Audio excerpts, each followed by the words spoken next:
about the Ponderosa, and about the actual costs of dating in the Philippines.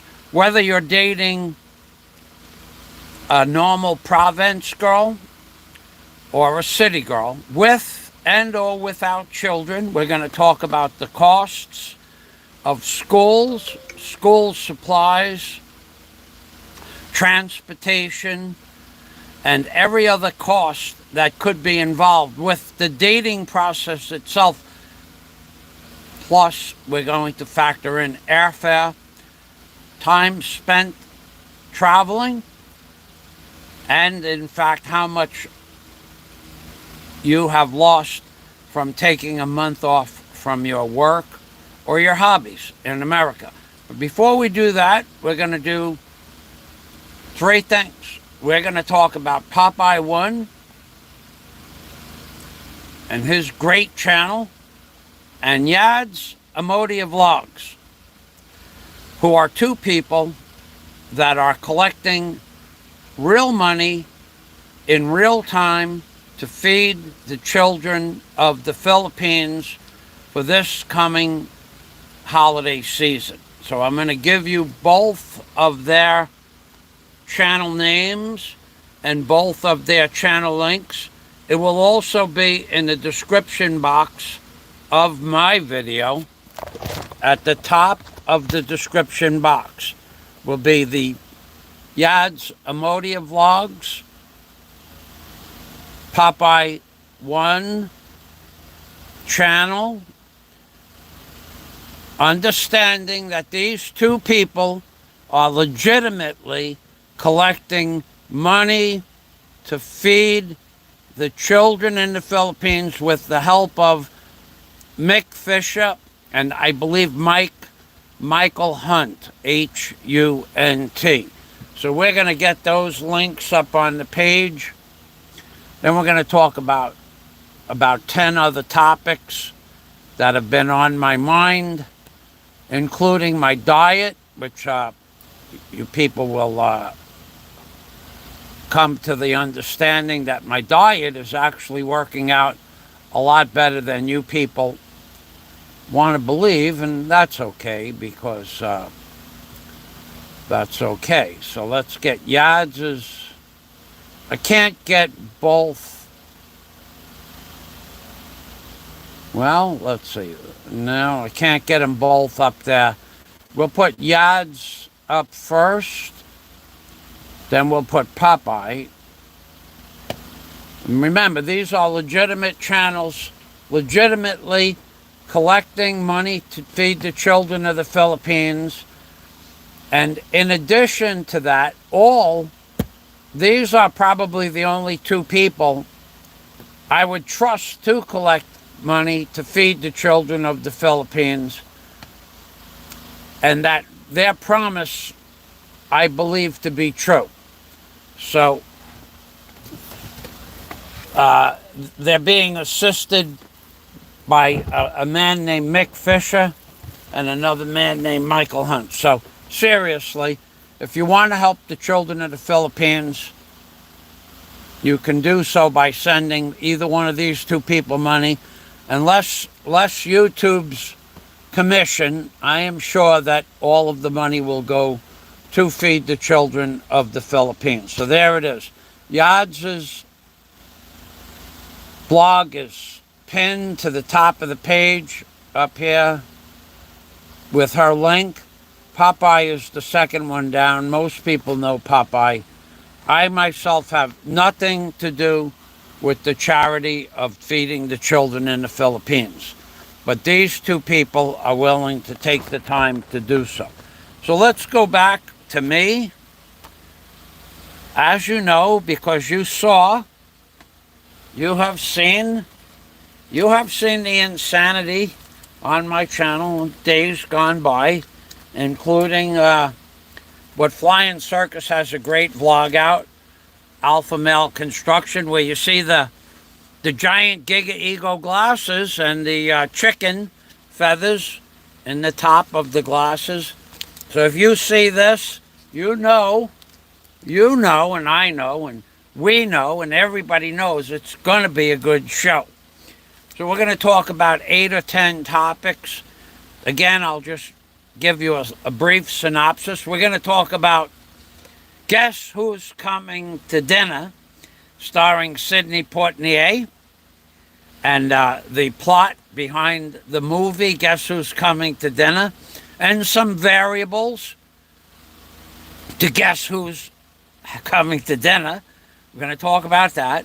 And we're going to talk about They Call Me Mr. Tibbs, also starring Sidney Poitier, and In the Heat of the Night, which was a show I never watched. But the few episodes I did watch, I thought they were interesting, but not my cup of tea. But the one where Virgil, Mr. Tibbs, is in there with Archie Bunker, that was one of the best movie plots. Because it was true. Because it was true. And we'll talk about the movie plot of They Call Me Mr. Tibbs, where he was, in fact, investigating something that had to do with a prostitute. That's the movie plot. We'll get involved with the plot a little bit further because it has to do with some of the characters on YouTube, or some of the characters on YouTube remind me of Mr. Tibbs and or Guess Who's Coming to Dinner synopsis of the plot. Then we're going to talk about the cost of having children in the Philippines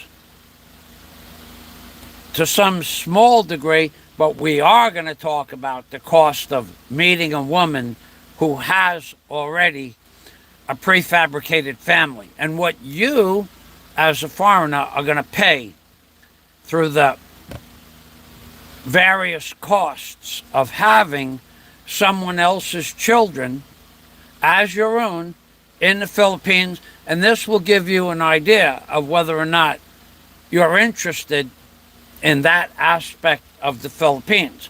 Because I will tell you this, most, not all, of the women in the Philippines start having children at an early age. Whether they are with the man or men, plural, that they had the children with is a small percentage of the amount of fathers take care of the children. I don't know what the percentage is. It could be 50%. It's not 100%. Most all of the women that I have personally met that had children, none of them were ever with the man who gave them the children. In addition to that, none of the men that gave the women the children that I had met and never dated, well, I dated them until I found out they had children. None of the men ever supported the children, and if they did, it was a secret, because the women would tell me that they need X amount of dollars per month to take care of the children. And you can discuss it with them like it's a business arrangement, because it's a business arrangement. Get this straight. You meet a woman with children, you are going to be responsible for most of, if not all, of the expenses. And I have broken down the expenses, including school costs for state-sponsored schools or government-sponsored schools and or private schools, plus transportation to and from the school, books, computers, phones, loads, and, of course, food, okay? And it varies from province to province how far a child has to travel. But you can rest assured that my numbers are within 20% plus or minus of what it's going to cost you as a foreigner to take care of another person's, the woman and man's children when you get to the Philippines if you have a relationship with them. And they are going to let you know that's your responsibility after a short period of time that you date them. And I will tell you what people have told me, and I will also tell you what the woman expects from you as a foreigner to date you for her time away from her family. And if she has a job, you have to pay her salary if you take her on vacation. These are the costs that people don't understand, that when you come to the Philippines, you are now retaking. It's not like America, where women have a job and they support themselves. Here, you are the provider. You're the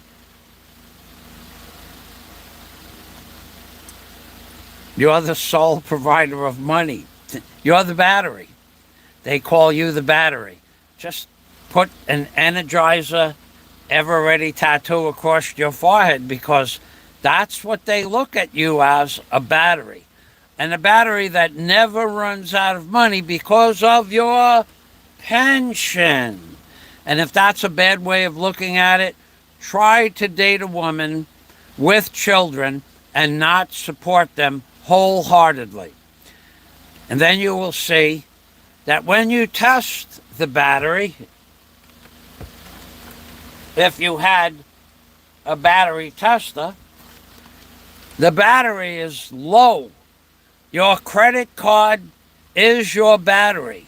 Your pension is your credit card. Understand this.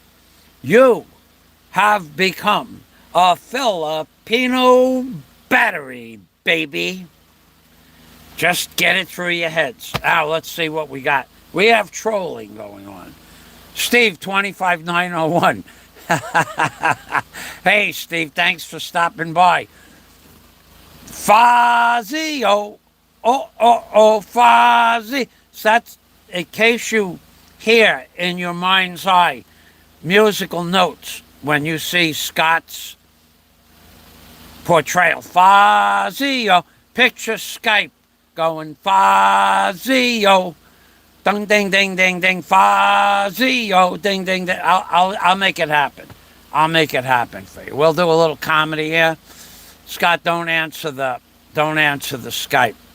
Okay? I'll just sing Fazio. This is the kind of stuff that Scott and I do when we're not doing other stuff. So we make up stupid stuff and talk about stupid stuff like this. Ready? Dun, dun, dun. Fazio. Fazio. Fazio. Fazio. Dun, dun, dun. Fazio. Dun, dun, dun. Fazio. Dun, dun, dun. Fazio.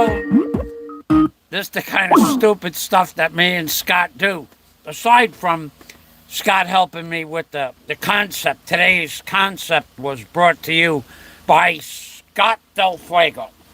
His creative skills have been flowing recently, and he mentioned something about the cost of dating, and it ballooned into this extravaganza where we're putting out links for people to feed the children of the Philippines. Costs of school, cost of foods for the children, cost of school supplies. Now, and we're going to also talk about wood, because without wood, there would be no world. A world without wood is a bad world. So we're going to talk about none other than yellow pine. And for those of you who don't know what yellow pine is, let's see if we could get something over here to give you a little, what happened to my yellow, hold on a minute. Where did I put that? I lost it. There it is, baby. Yellow pine. Yellow pine. Now, you don't know what yellow pine is, but I do, and I always have, and I've kept it a secret for a long time. Yellow pine, believe it or not, you have a guy out there that has no understanding of the words that he uses, the names he gives things, and what he does subliminally with his unconscious, literally unconscious mind. So let's just say you had a gripe with a guy who wears yellow shirts. Yellow shirts. Well, that's red, but here's yellow. Say you had a gripe with a guy that wears yellow shirts and then wears skirts. And then he wears shirts. And you make fun of this guy who wears yellow shirts for years. And then you name a piece of property that you think you own, the Ponderosa. And you name it the Ponderosa. So for how many years you make fun of the guy called the Yellow Man? He wears yellow shirts. He paints everything yellow. You make fun of a guy because he paints his tools yellow. You make fun of a guy because he wears yellow shirts. You call him the Yellow Man, and then out of a blissful ignorance, that's like a happy-go-lucky, like a gay type of ignorance, you name your property the Ponderosa, not knowing what the Ponderosa is or what it represents, thinking, ignorantly, by the way, thinking that the Ponderosa is a ranch run by Ben Cartwright and Little Joe and Adam and, of course, Hoss Cartwright. You think you named your property the Ponderosa after a ranch. That would be that blissful state of ignorance popping up again. Because what the word Ponderosa means, in fact, is yellow pine. And more specifically, long leaf yellow pine. And more specifically than that, Filipinos long leaf yellow pine, of which does not exist in the Philippines, which is why I find it an absurdity and an oddity that, as far as I know, longleaf yellow pine only exists in North America and Western and Southern America. Okay? It does not exist in the Philippines. So to name your ranch or your property the Ponderosa, not knowing that it means yellow pine, but critiquing everything and anybody that has anything to do with yellow, shows the blissful state of ignorance that you were born into. Just like the gay 20s has nothing to do with being gay. It has to do with happiness or unconscious happiness. To be gay 20s, the gay 20s. It was when everybody was drinking alcohol and having a party and living their life to its fullest. The gay times of the roaring 20s. Okay? So I will now describe to you what the word Ponderosa means, and I will show it to you on the screen, proving that for years I have laughed at people that make fun of Yellow Man, make fun of the yellow tools, make fun of the yellow shirts, and then this man born of blissful ignorance names his property the Ponderosa. So let's turn this camera around.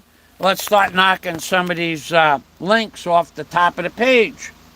Well, the first thing we got to do is read some comments. So let's go here. We don't need that.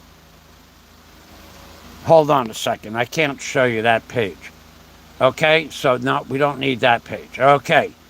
All right, so let's go here. This is the word Ponderosa. Ponderosa.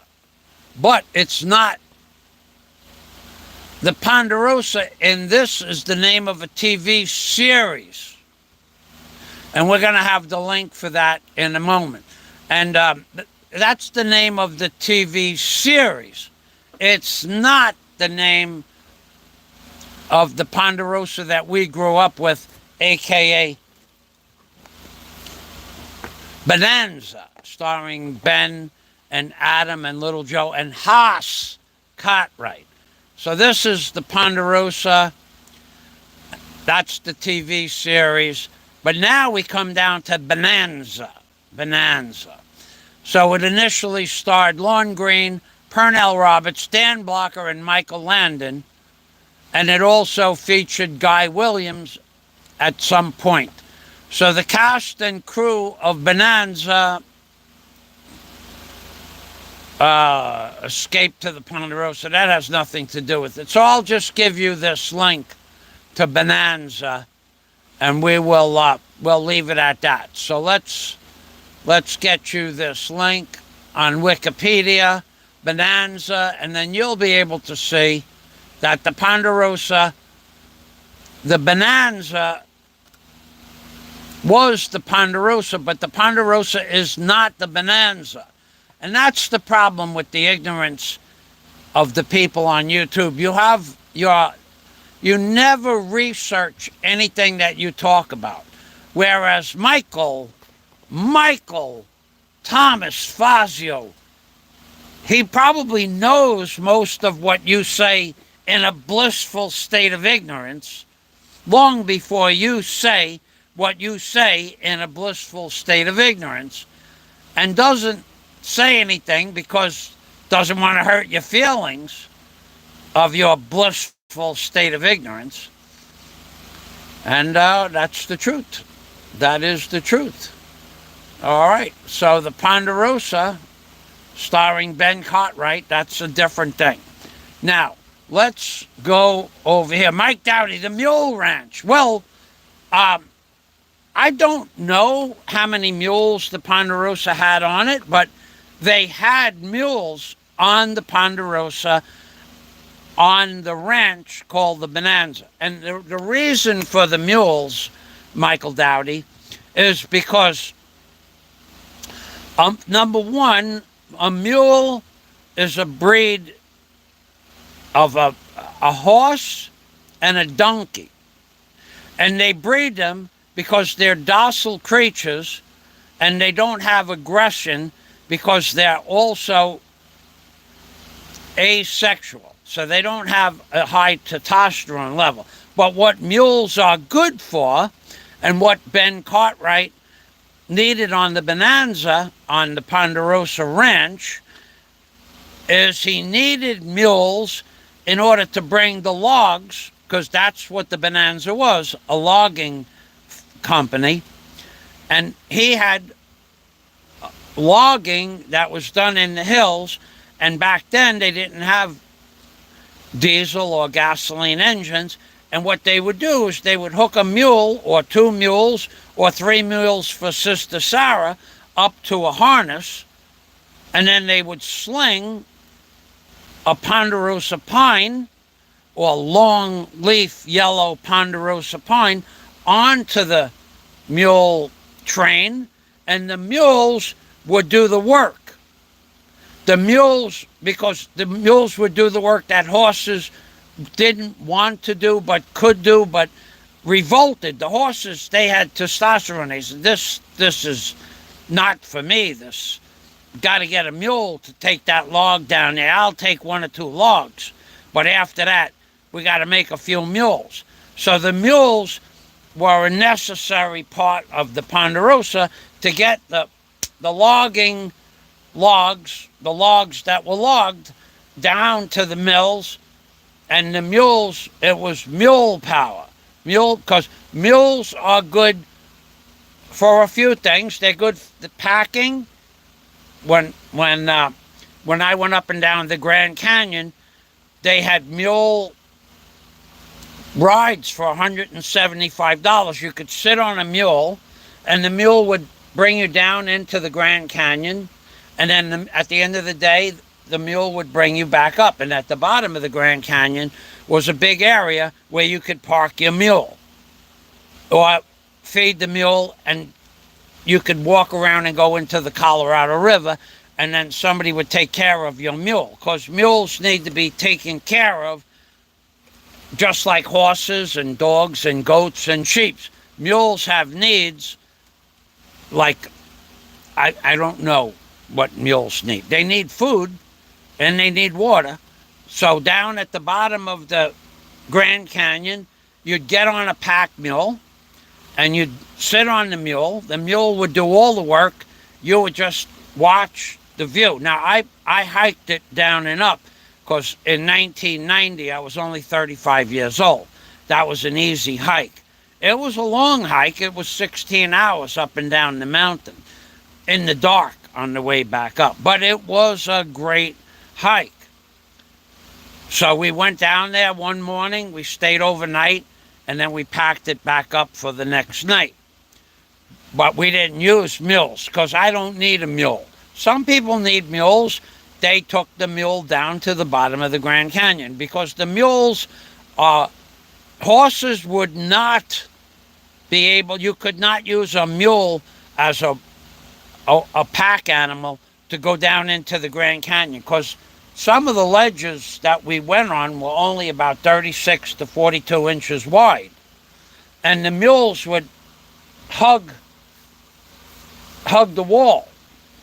So then there were areas that were notched out into the rocks where either you would go into the notch and the mule would go by you while the mule was packing the weight, or the mule would go into the notch and the people would go by. It was an interesting trip. I got to find those pictures. So, Michael, mules have needs, and that's one use of mules, to pack, going in and out of pack mules. They call them pack. If you were a gold surveyor, somebody that went after gold or silver, copper, the mules would pack out your precious metals. That's another thing. And then you have mules that will go on long journeys with you. And then they have two bags, one on each side. And those are called pack mules. That's a different kind of mule. A pack mule has supplies, tents, barbecuing equipment, maybe tent pegs, food, water for sure in certain areas. And then you get a pack mule that works in the snow, in the rain, and in the cold weather, in the heat. Mules are mules do what you tell them to do or ask them to do. If you choose to have a good rapport with your mule, that's a good thing. You're a good owner of a good mule.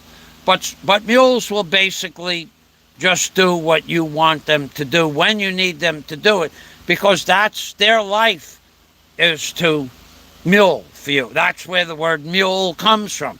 Mule means to work. Mule work. It's kind of like the Irish, when they came to America, they called the Irish donkeys. That was the derogatory slang. But a donkey is like a mule. And that's in the same family, work. So they're basically work animals. And that's why you get a mule. Now, three mules for Sister Sarah, that's something else. That was a Clint Eastwood movie. I don't know anything, why they named the movie like that. So, Scott Del Fuego. In Nevada, they used 20 mule teams to haul borax. Right. Mules worked in mines also. They'll work under any conditions. You feed a mule, you give a mule water, they'll do anything that you want.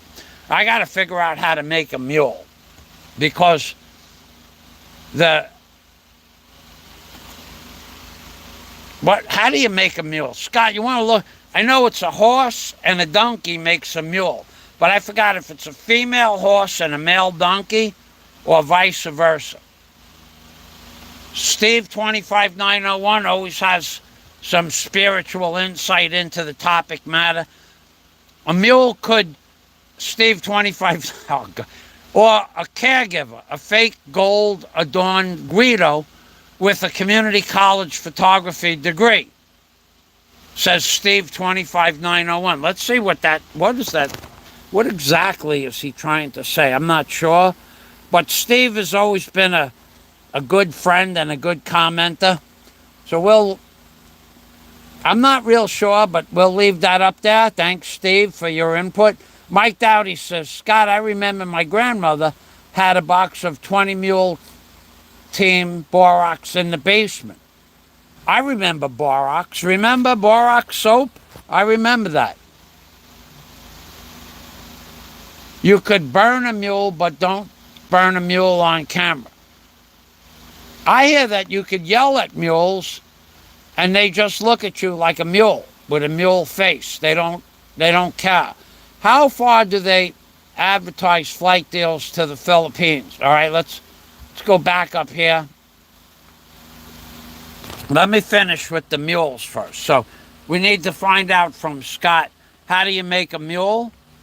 Do you make a mule with a horse and a donkey, female horse and a... Let's do the mule thing. Now we're going to go to the Ponderosa. What is a Ponderosa? So we have this up on my screen. So let's go back up here. Let's get the Bonanza. Let's get a little bit of the Bonanza. Is a Western series and the longest running. And the Bonanza is basically, here, let's take a look right over here. The Bonanza is, you see this? Look, you see this, the Bonanza here? The Bonanza is the name of the ranch, but the ranch is basically a tree farm. And these are the trees, the Ponderosa trees. That's true. I'm not making that up. So let's close out that link. Next link, number 2. We guess who's coming to dinner. We got to find the meaning of the Ponderosa first. So the Ponderosa meaning is, what does the name Ponderosa mean? And the Ponderosa means heavy, ponderous, because of its sheer bulk. So here we go, Ponderosa pine. This is not the definition I want. Okay, so the wood is used extensively for fence, posts, boards, general construction, and to fabricate snowshoes. Okay, this is not the definition I want. I think we're looking at this one right here at the top of the page. That's the one I want. Okay, is yellow pine the same as Ponderosa? And here we have the definition I was looking for. The Ponderosa pine, Pinus ponderosa,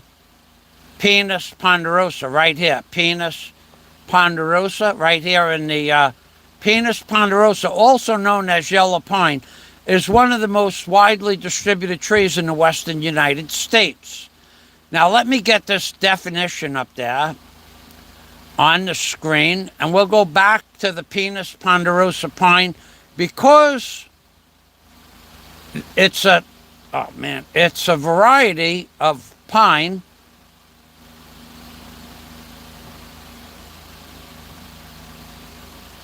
that's only known in the United States, but that's not the exact definition I wanted either. This might be it.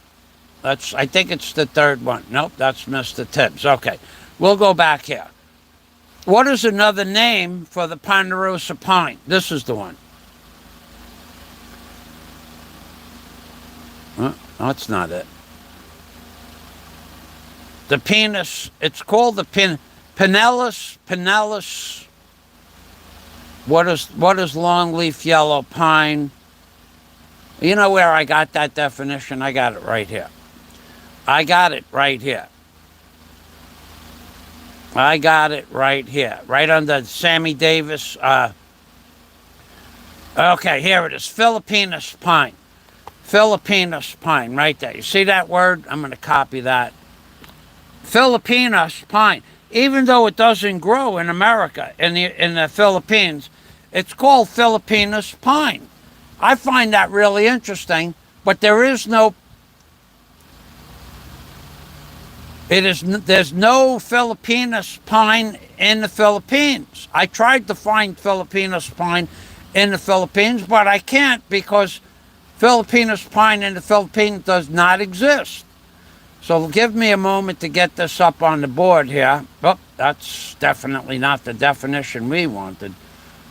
Okay, so, all right, where is my definition of Philippinus pine? Philippinus pine. See how I only copied just this one part, and it copied the entire 3,000 characters. The internet is not working. Still, the internet is not working. Okay, 322 characters. I got to cut this out. Mike Dowdy, 1 minute. I'll get you right there. I'm going to cut that out. That's the definition of yellow pine. There we go. Mike Dowdy has something to say. Red Horse. Red Horse couldn't use mine. Had to buy a new phone. I think if you have an unblocked... Okay, you guys are talking about something else. Red Horse Adventures. Curious. Do you or anyone else have... Okay, I can answer that question for you, Red Horse.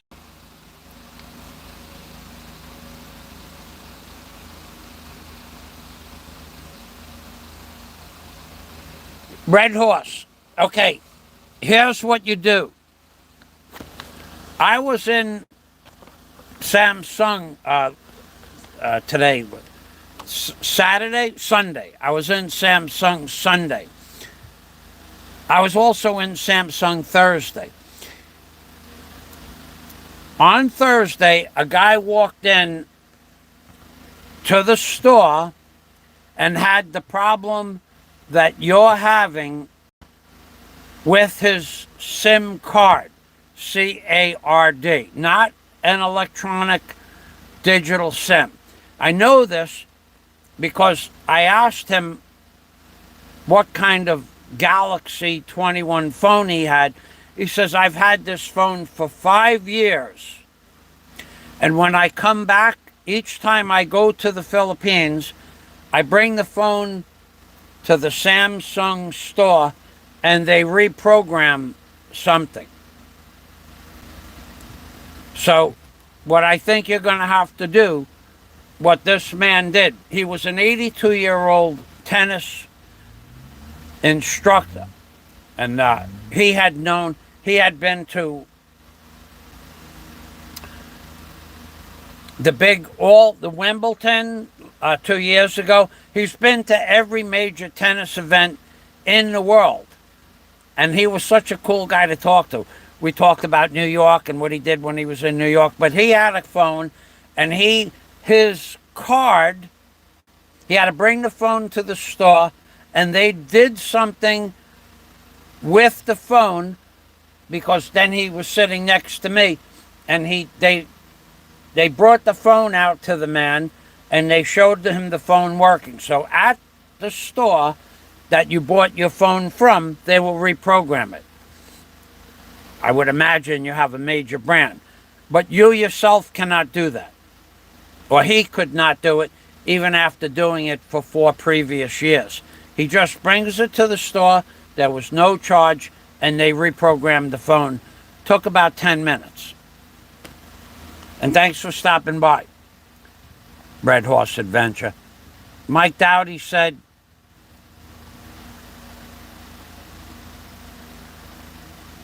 oh, I don't know about that part. You have to bring it to the store, like Mike says.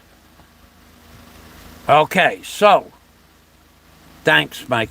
Well, that's the only solution. All I know is that my Galaxy phone, Samsung, because his Samsung's phones work in the Philippines and they work in America, but they have to be reprogrammed to work in the Philippines. He did not have to buy a new SIM card.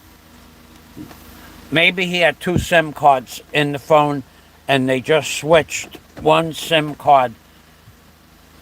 I don't know. But tell you what, Red Horse, send me the name of your phone right now. Send it to me. I'll just call up the store right now. I'll call it up while I'm doing the live stream and get the information. I'll find a local store that can tell me the answer to your question.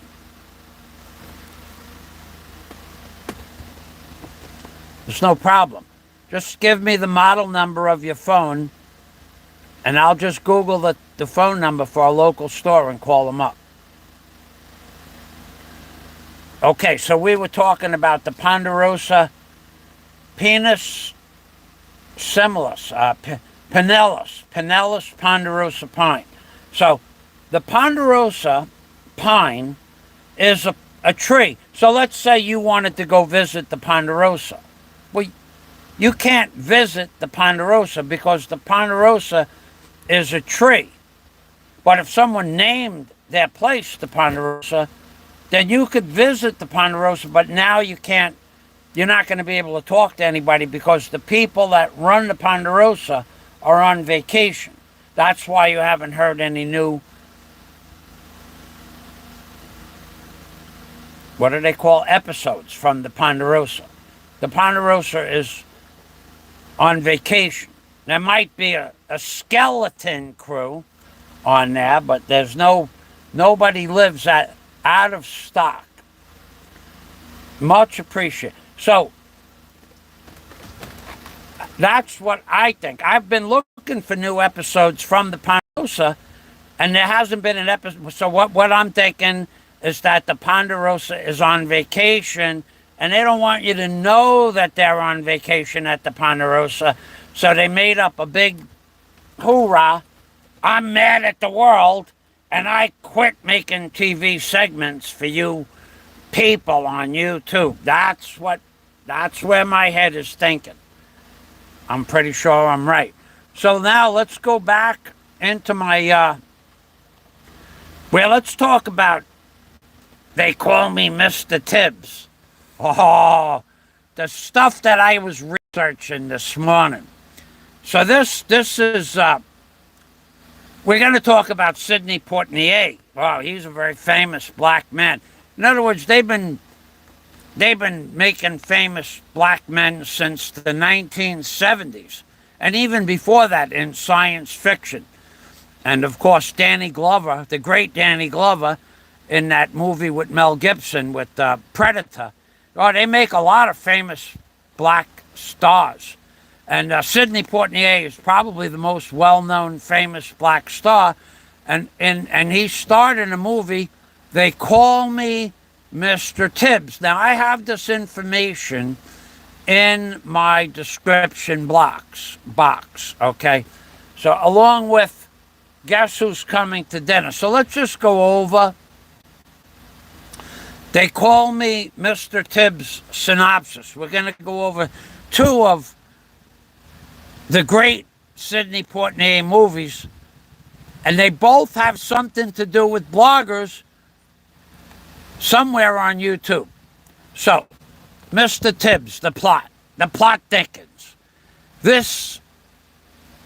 In this sequel to The Heat of the Night, see, there was a Heat of the Night episode where Virgil Tibbs, Sidney Poitier, must solve the murder of a prostitute. All right, let's get that up on the board. And this was one of the greatest movies from the 1970s. No, the Ponderosa was a tree ranch, not a horse ranch. No, the Ponderosa was a tree. You guys keep mixing this up.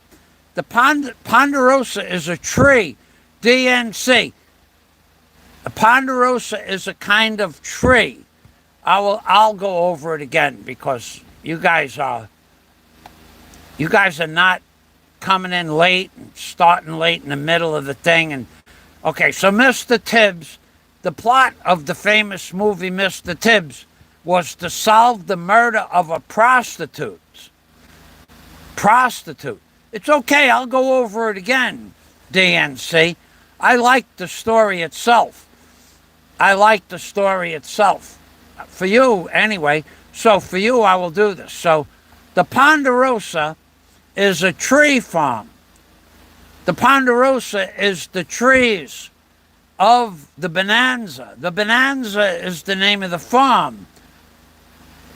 The Ponderosa is where they have the trees growing.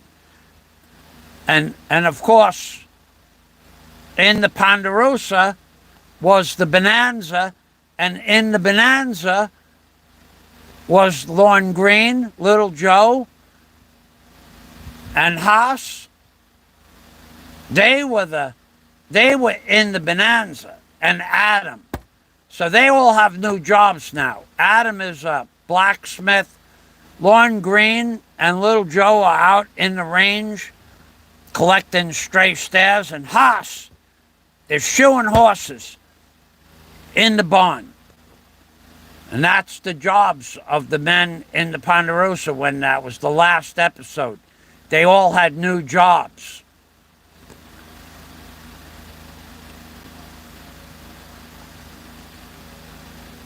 So, Mr. Tibbs was how they introduced famous black movie stars into the movie industry by putting them in fantastically great, non-prejudicial TV sitcoms and things like that. And then Sidney Poitier, but his most famous and iconic role is, of course, Guess Who's Coming to Dinner?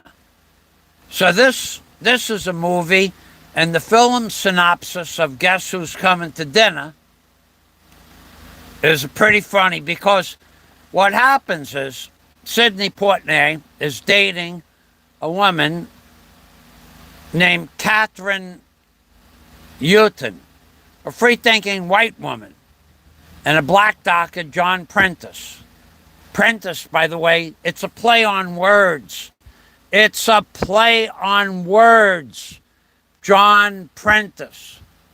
John is a person, a purveyor of something like you're a John, could be a John that has women that work for him. But apprentice, the word prentice means a beginner. The word prentice, John Prentice, is a play on words. And this is why I constantly say that you people lack a proper education. Because the word prentice, well, let me get this in the description boxes. The part of these movies that the Jewish producers and publishers, the part that they play on you all the time is they're constantly giving you subliminal hintergedankes that stick in the back of your head. Prentice is a beginner. Thanks, Coffee House. Prentice is a beginner, somebody that's beginning. Now, I know you don't believe me, and we'll just look this up. And John Prentice, let's just look up the word prentice for you people that are too lazy to do it yourselves. Let's take one of these down and put that in there. Prentice. Prentice meaning. This is why I call you people, and the word ignorant. A tailor's apprentice, a beginner, a student. It's a student, it's a beginner. My brother was a apprentice to a wheelwright. A tailor's apprentice, somebody who's learning the trade. What is apprentice? An apprentice, it's a derivative of the word apprentice. and learner. So they are putting this in the back of your head. They are subliminally interjecting their psychosis in your brain. They're subliminally letting you believe it's okay. This is okay, that's okay. This is what we're doing. We are teaching you about black men in white women's lives. You are now apprentice to the concept of a black man having dinner with a white woman. You are and have become apprentices to the number twos of Hollywood. Get that through your head.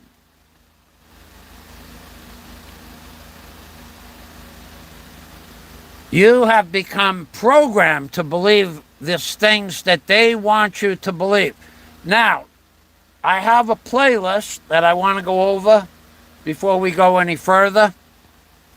Let me get that word "prentice" in the subscription box. Where is the Sidney Poitier movie? Right here. Guess who's coming to dinner? Let's put this here. Oh, okay.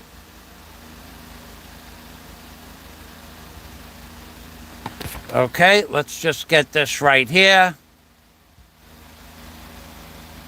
We'll put the word "prentice," a learner. Prentice is a boy's name, an apprentice or a learner.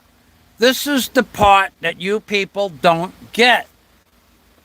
They have been brainwashing you, programming you to see what you don't see, and subliminally, some of you people's minds know what the word "prentice" means. But most of you on the out, you think that Fazio is crazy. Fazio might be a little crazy. He might be a little bit eccentric, but he's also several hundred times smarter than the average YouTuber. Because you people don't even know what you're reading when you read it. And they, by using the word John Prentice, they're teaching you, prentice, apprentice, they're teaching you, guess who's coming to dinner? A black man and a white woman is a perfectly normal thing, even though when they put the movie up on the big screen, it wasn't a normal mode of life. Which brings me to, do black men in the Philippines, when they come here, are they able to get a Filipina? And the answer is, there is not as much prejudice here against black men in the Philippines as there is in the Western culture. I've seen that quite often in the mall, a black man with a Filipina.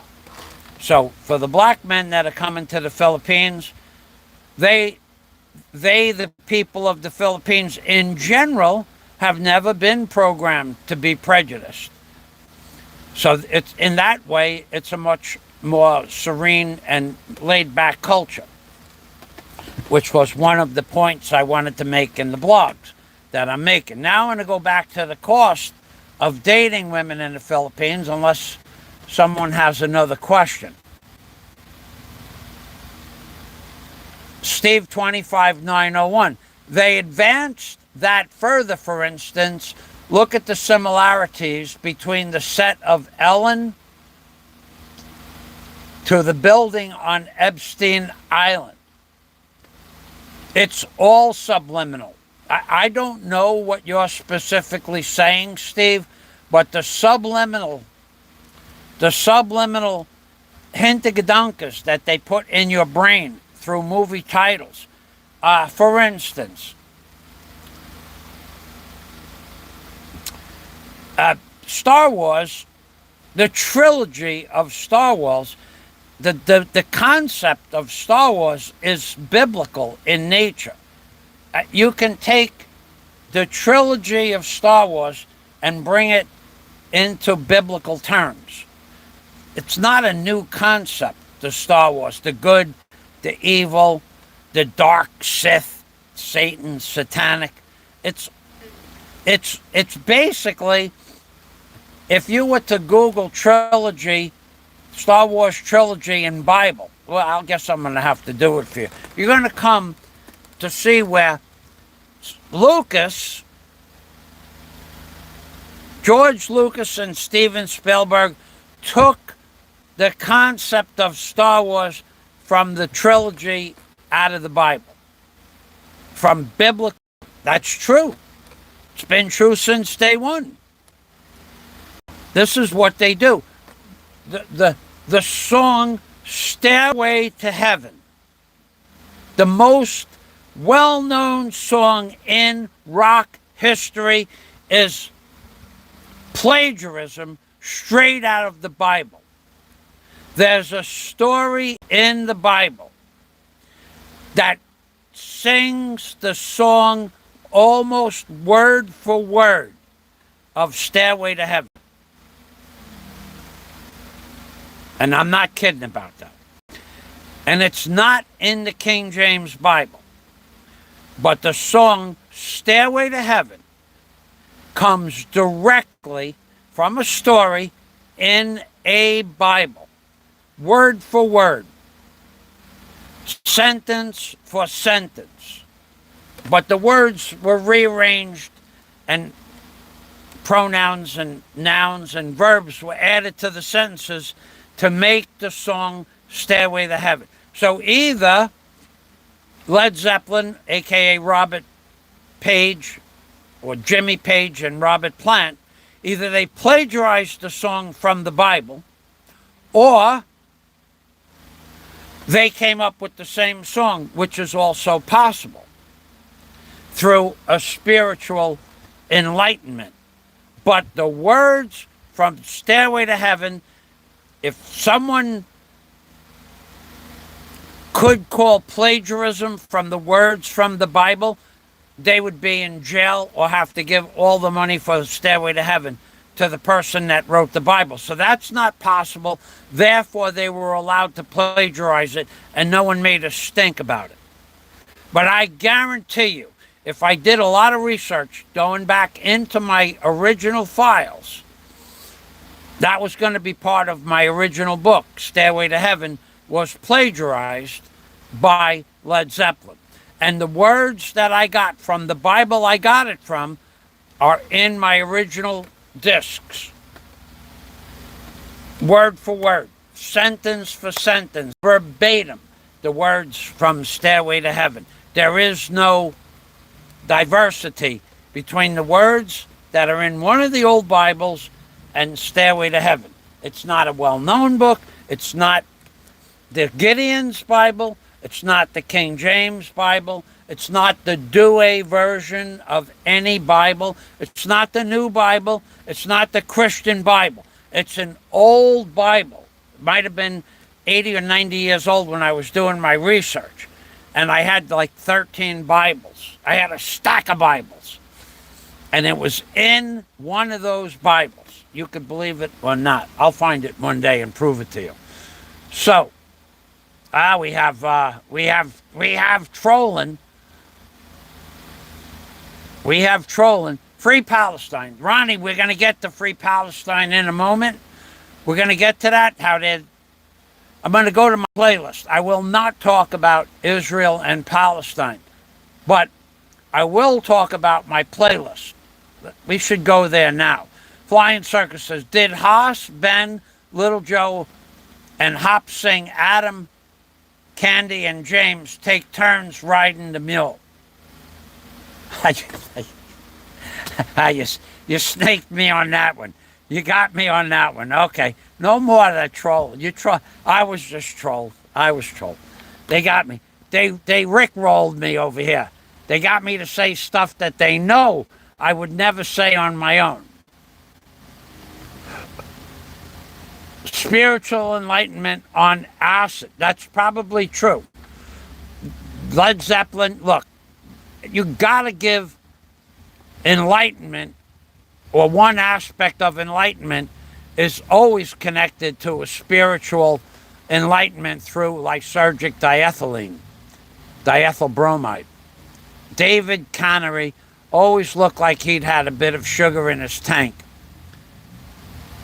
That's the guy in that movie thing I gave you the description of.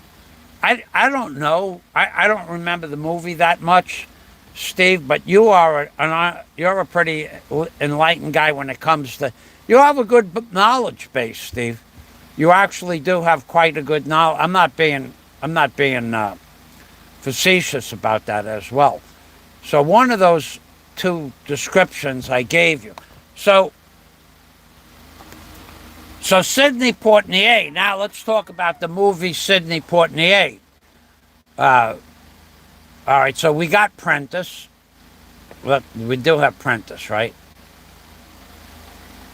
Did I put the word Prentice in there? Prentice, yes, okay. Well, let's get rid of that definition there, Prentice.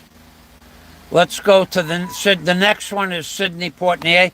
Guess who's coming to dinner? All right, so now this one, there are different versions of this. Sidney Poitier, guess who's coming to dinner? I'll give you a few of the versions that I've seen used in movie plots. So let's go back over here. One of the versions of Guess Who's Coming to Dinner was, oh man.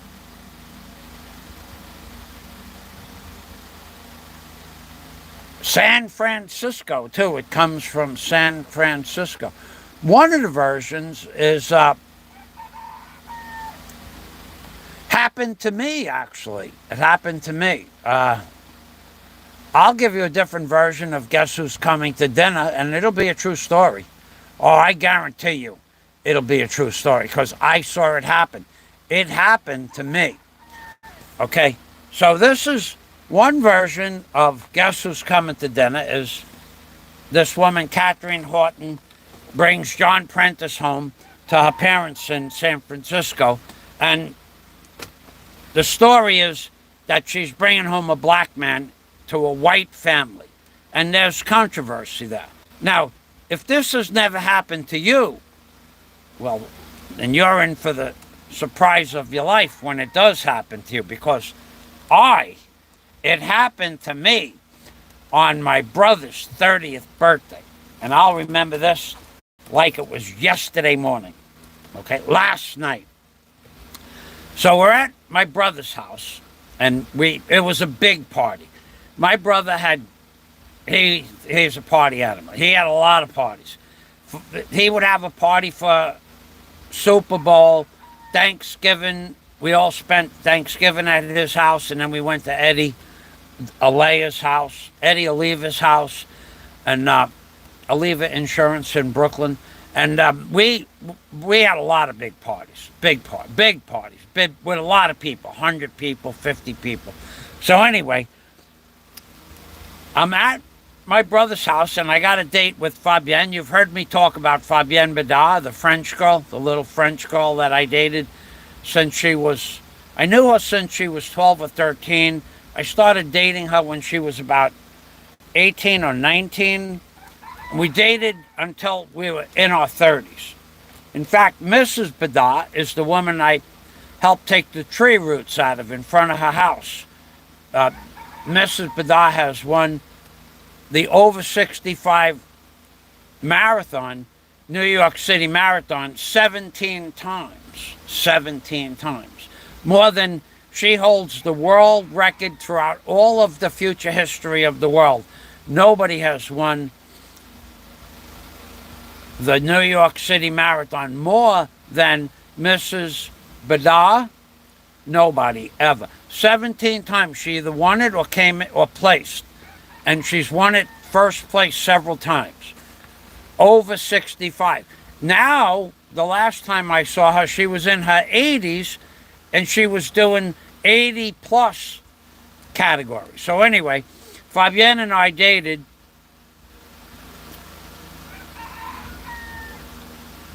Fabienne and I dated for many years. Fabienne and I were 7 inches away when John Lennon was getting cremated. That's the story you may have heard me talk about Fabienne with. So anyway, when I worked in Manhattan, I built decks.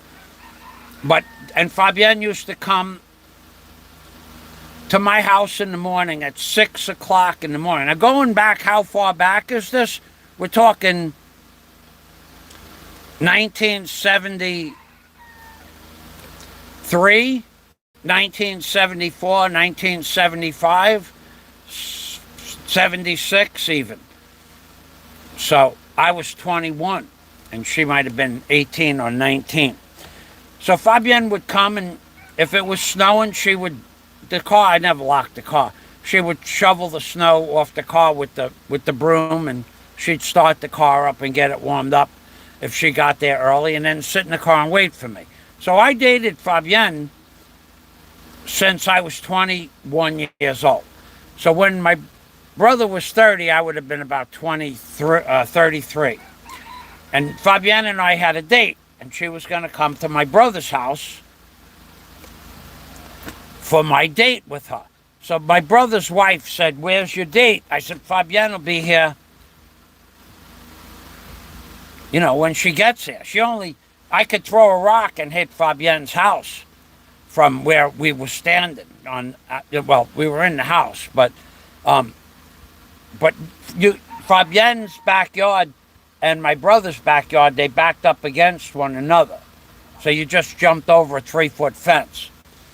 So we're waiting, and in the meantime, backgammon was a big thing back then, and everybody was playing backgammon, the music was playing. My brother had a dartboard up, they were playing board games, because that's what we did. Some people were drinking, and it was at the end of February, so there was no football games or anything like that.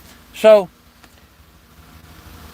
Fabienne yells up the stairs, "I'm here," because she used to like to announce that she was coming up the stairs, And she walks up the stairs, and she's with a black guy. And everybody's looking at me, and I'm going, "What are you looking at me for?" "Well, isn't that your date?" I'm going, "Yeah." And they're going, "She's with a black guy." "Yeah, I could see that. I'm good with that. I could see that." So I'm laying on the couch. I was laid out on the couch. I don't know what I was doing. I was just resting. And she wanted to play backgammon with people. And they go, "I don't want to play back." Everybody was playing backgammon, but nobody would let her play. Nobody would let her play backgammon. So she stayed about 45 minutes and she left. But that happened to me, where my girl came home with a black guy, came to the party with a black man. And there's been other stories about men coming home and similar events, similar circumstances. It happens. It happened to me. I could give you the date, I could give you the time, and I could give you the year. But I won't, because then I'd be giving my brother's birthday and his age. I'd have to give that away. So it happened to me. So don't think it's just a one-off situation. It happens. And my daughter's mother, she heard about it, and she laughed. Oh, God. She laughed about it because we were all friends. We were all friends. Not Fabienne's date, but Fabienne and I, my daughter, the whole family, we were all friends. But my daughter's mother zinged me with that for about 20 years. Long time. In fact, she might even mention it on occasion once in a while the last couple of years. She's never forgotten that. Anytime that comes up, because we have some things in common with one another, and we still discuss family business. So it happened to me. It could happen to you. We know for a fact it's happened to other people, but we're not going to mention that. But that shit happens. That stuff happens. Happened to me. Guess who's... Now, Scott, he's bringing up bad memories. Bad memory. He says, if you would... That's right. That's true. Scott says, if Michael was married and walked in on his wife and Sidney Poitier's cousin, no, he would have kicked the TV and left, slamming the door in anger. No. You would have read about that. You would have read about that in the paper. Back then, you would have read about that. That would not be my frame of mind. Was a little bit more aggressive than kicking a television set, slamming the door. Did he have a big Oscar Gamble like Fro? Oscar Gamble. I don't remember the guy's name. I do remember she said he worked for Swiss Air. Whatever that meant. This is my friend, I don't remember his name or anything like that. He works at Swiss Air. That's how she introduced him. Whatever that was supposed to mean. So, at that time, well, he was the only non-white person at the party. That I will give you that. I will tell you that. And nobody bothered him, but nobody wanted to play backgammon with him either. He wanted to play backgammon, she wanted to play backgammon, and no one would play backgammon with him. I remember that. Let's go back now to the cost of having other people's children in the Philippines. So we could close out. Let's go back up here. Guess who's coming to dinner? The link for that is going to be in the description box of my video here. Guess who's coming to dinner? Plot. And the link is down here. This is the link. So I'm going to post all of these links and descriptions in my in the pin. Well, it won't be the pin comment because I'm going to leave the pin comment as Popeye 1 and YADZ Amodia Vlogs, because they are in fact collecting money to feed the children this winter season, holiday season in the Philippines. So let's get their links back up here. Let's get it up here one more time. Let's get their links here. It's going to be the pinned comment in my description box as well. Let's get YADZ Amodia Vlogs, who she's collecting money for the children for the food drive with Mick Fisher, Popeye 1, Michael Hunt, Hunt. These are their links. So if you guys want to donate money to feed the children of the Philippines, these two people are collecting money to feed the poor children, underprivileged children in the Philippines. Steve is explaining what an Oscar Fro is. Wait, let's see. Let's see, where is he?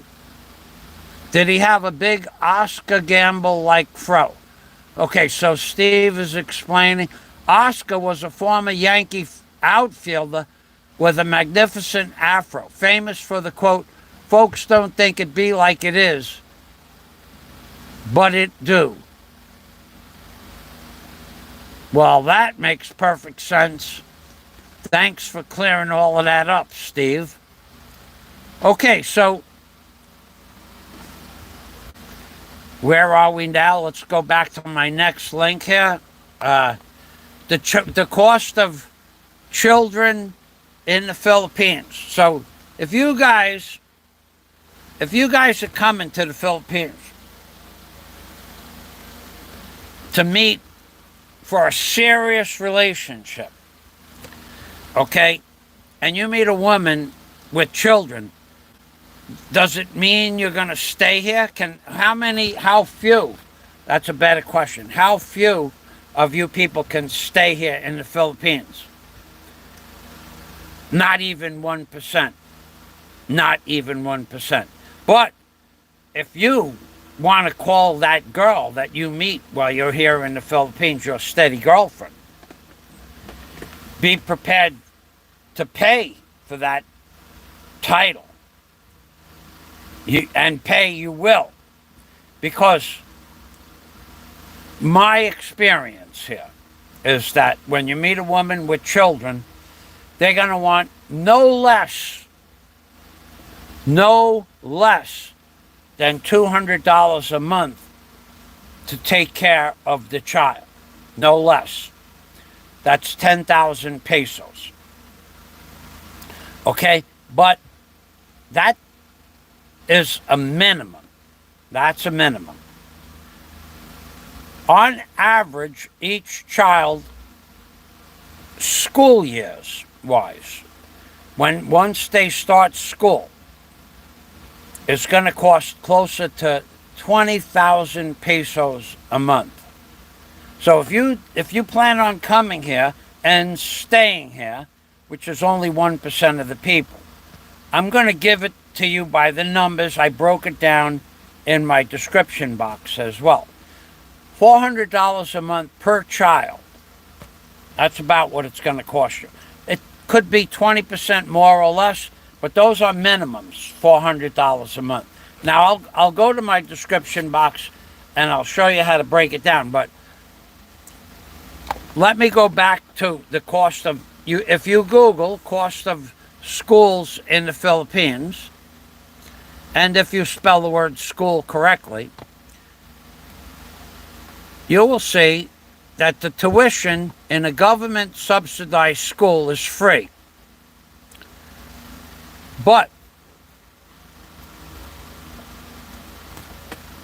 you're still going to have to pay transportation, food, books, the cost of uniforms, the cost of cleaning the uniforms. You're going to need to provide them with a cell phone minimum, and then you're going to have to supply them with cell phone service by the month minimum. As they get older, they're going to need a computer, and when you add up all of those figures by the numbers, it comes to about $400 a month to have a child in school after first grade when they have to start wearing uniforms. Now, I'm not sure of the cost of uniforms, but let's just say a uniform costs $20. Let's just say $20. Okay.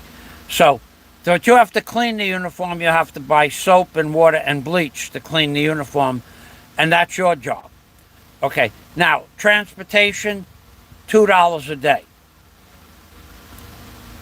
Food, $3 a day. Because they're going to want snacks.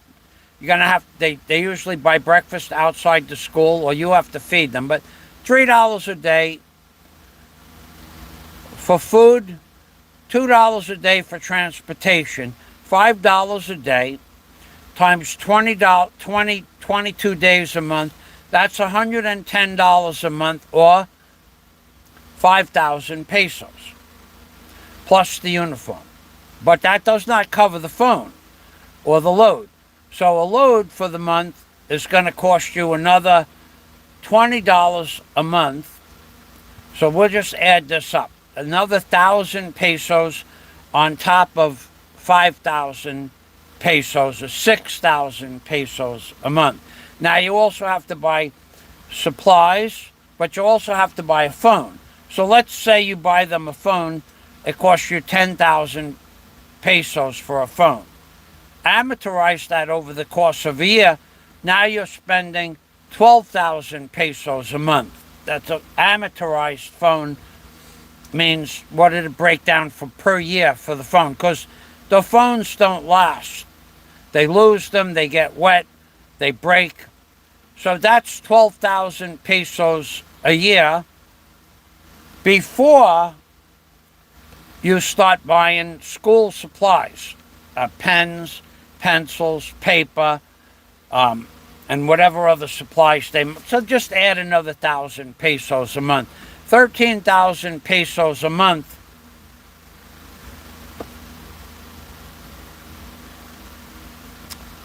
$5,000 pesos for food. Right. About 13,000 pesos a month. When you add up all the incidentals. I skipped something. Say $3 a day times 22, that's 5,000 pesos.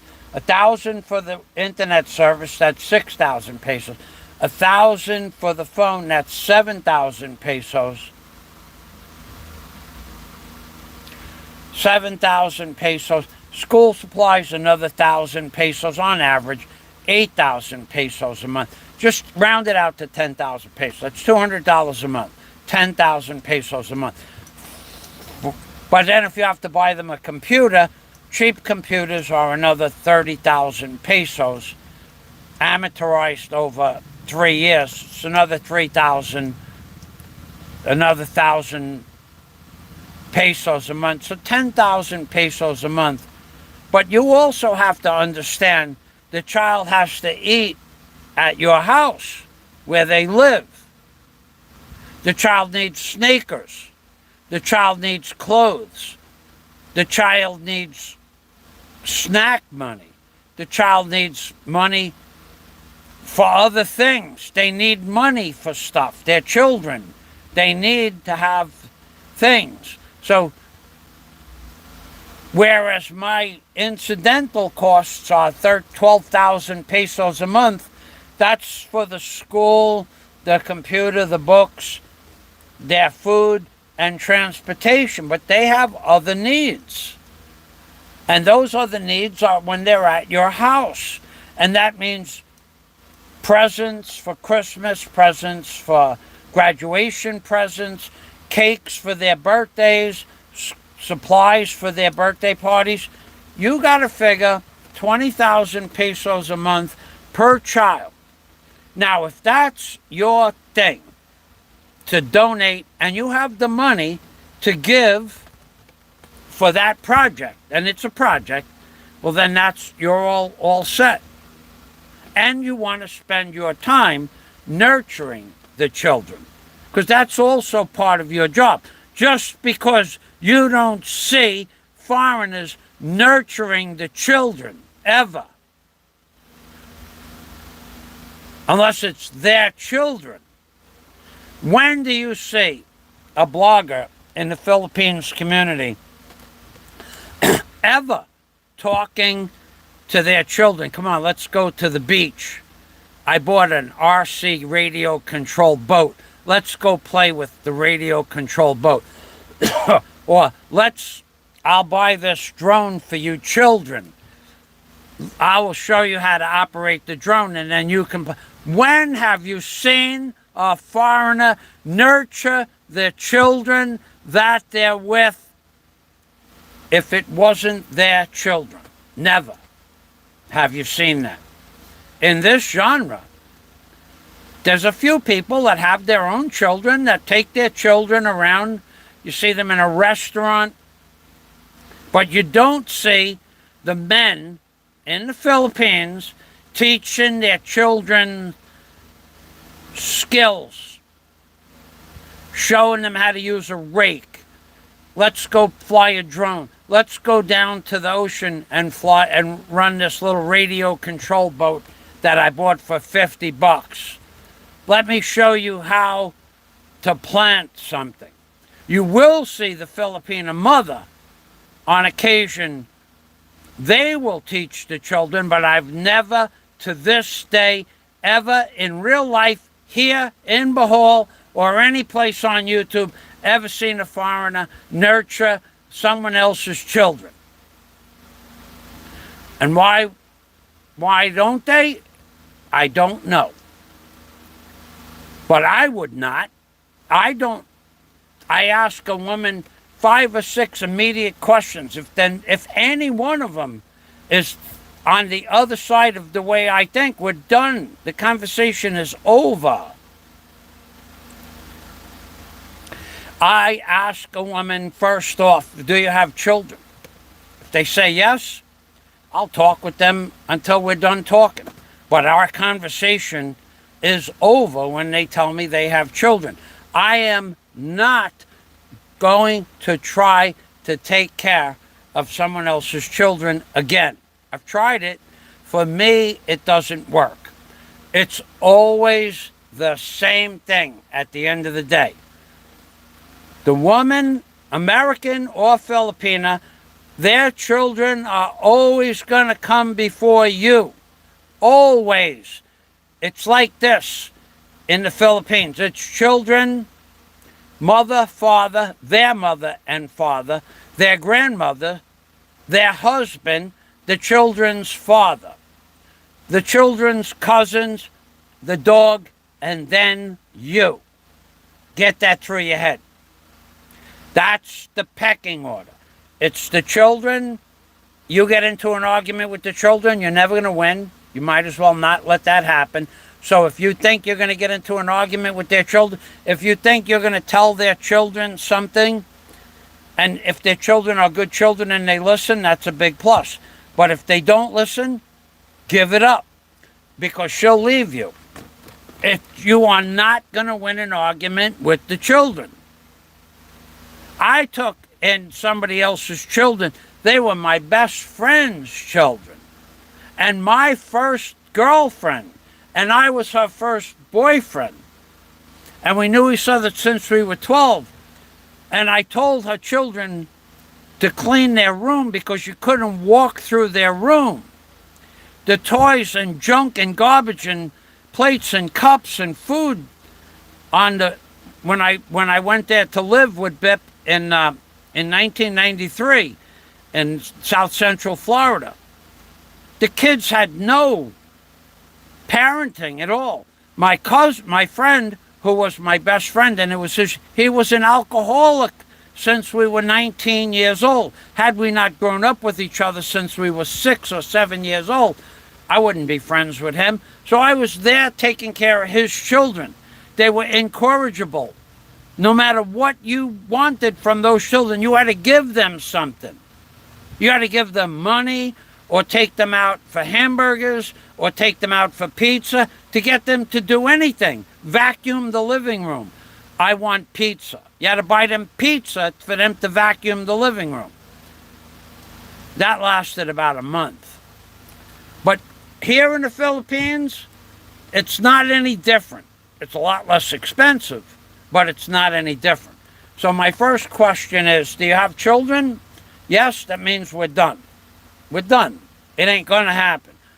Even if they had enough money to pay for their own child, I don't want to have anything to do with it.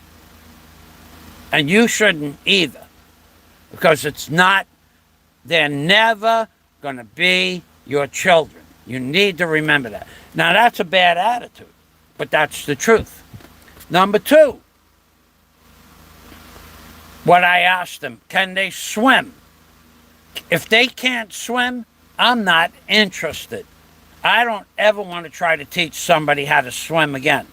If they don't know how to swim, it's a deal breaker. And then number 3, would you like to learn how to go swimming, snorkeling, and other water events if you know how to swim? And if they say, no, I'm not interested in that, we're done. We're done. Because if you meet a woman with children and they don't swim, and you're just basically, you have become a Filipino battery. And if you think I'm making this up, I'm not. I'll Google it for you people. I'll go back to the comments now. Mike Dowdy is in the house. He's back. Let's see what Michael has to say.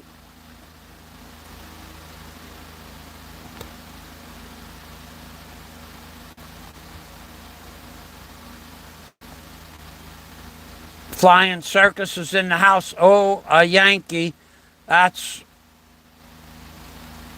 Steve. Phillies too. Flying Circus among others. I'm missing some of the conversation. Okay, so Flying Circus. Oh, okay, you guys are having a conversation. Who asked? Who asked what? Who asked me about my opinion about children? Are you asking me who asked me about my opinion about children? It's my opinion. It's my show. I'll talk about what I want. When you have a show, then you can talk about what you want, if that's the question. I'm not sure, because you're too stupid to put down what the context of who asked is. And I can't figure out who asked from 10 comments up.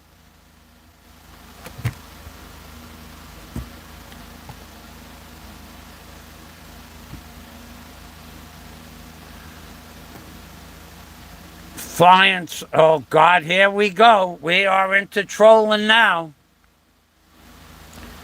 Sentai 7, you stay off my page. You are one of the most useless people I have ever encountered from the time I was born. Scott blocked you, and well, he should have. You're not welcome here. You're a liar. Sentai 7, you're a liar. You're a fraud. You tried to deceive me. When I caught you in a lie, I blocked you from every aspect of my channel. And you come back 3 years later and you think I forgot that you told me you bought the boat, you owned the boat, you were the captain of the boat, you knew nothing about boating. You are the person, if you remember correctly, I named you Boat Zero, because that's how much credibility you have in my world. Zero. You lied about owning a boat. You lied about being a captain. You lied about knowing about boats. And you pimped your loved one off for cash money and allowed that to take place. You stay off my channel under any name, Boat Zero. Jeez, you're one of the most despicable people that ever crossed the path on YouTube.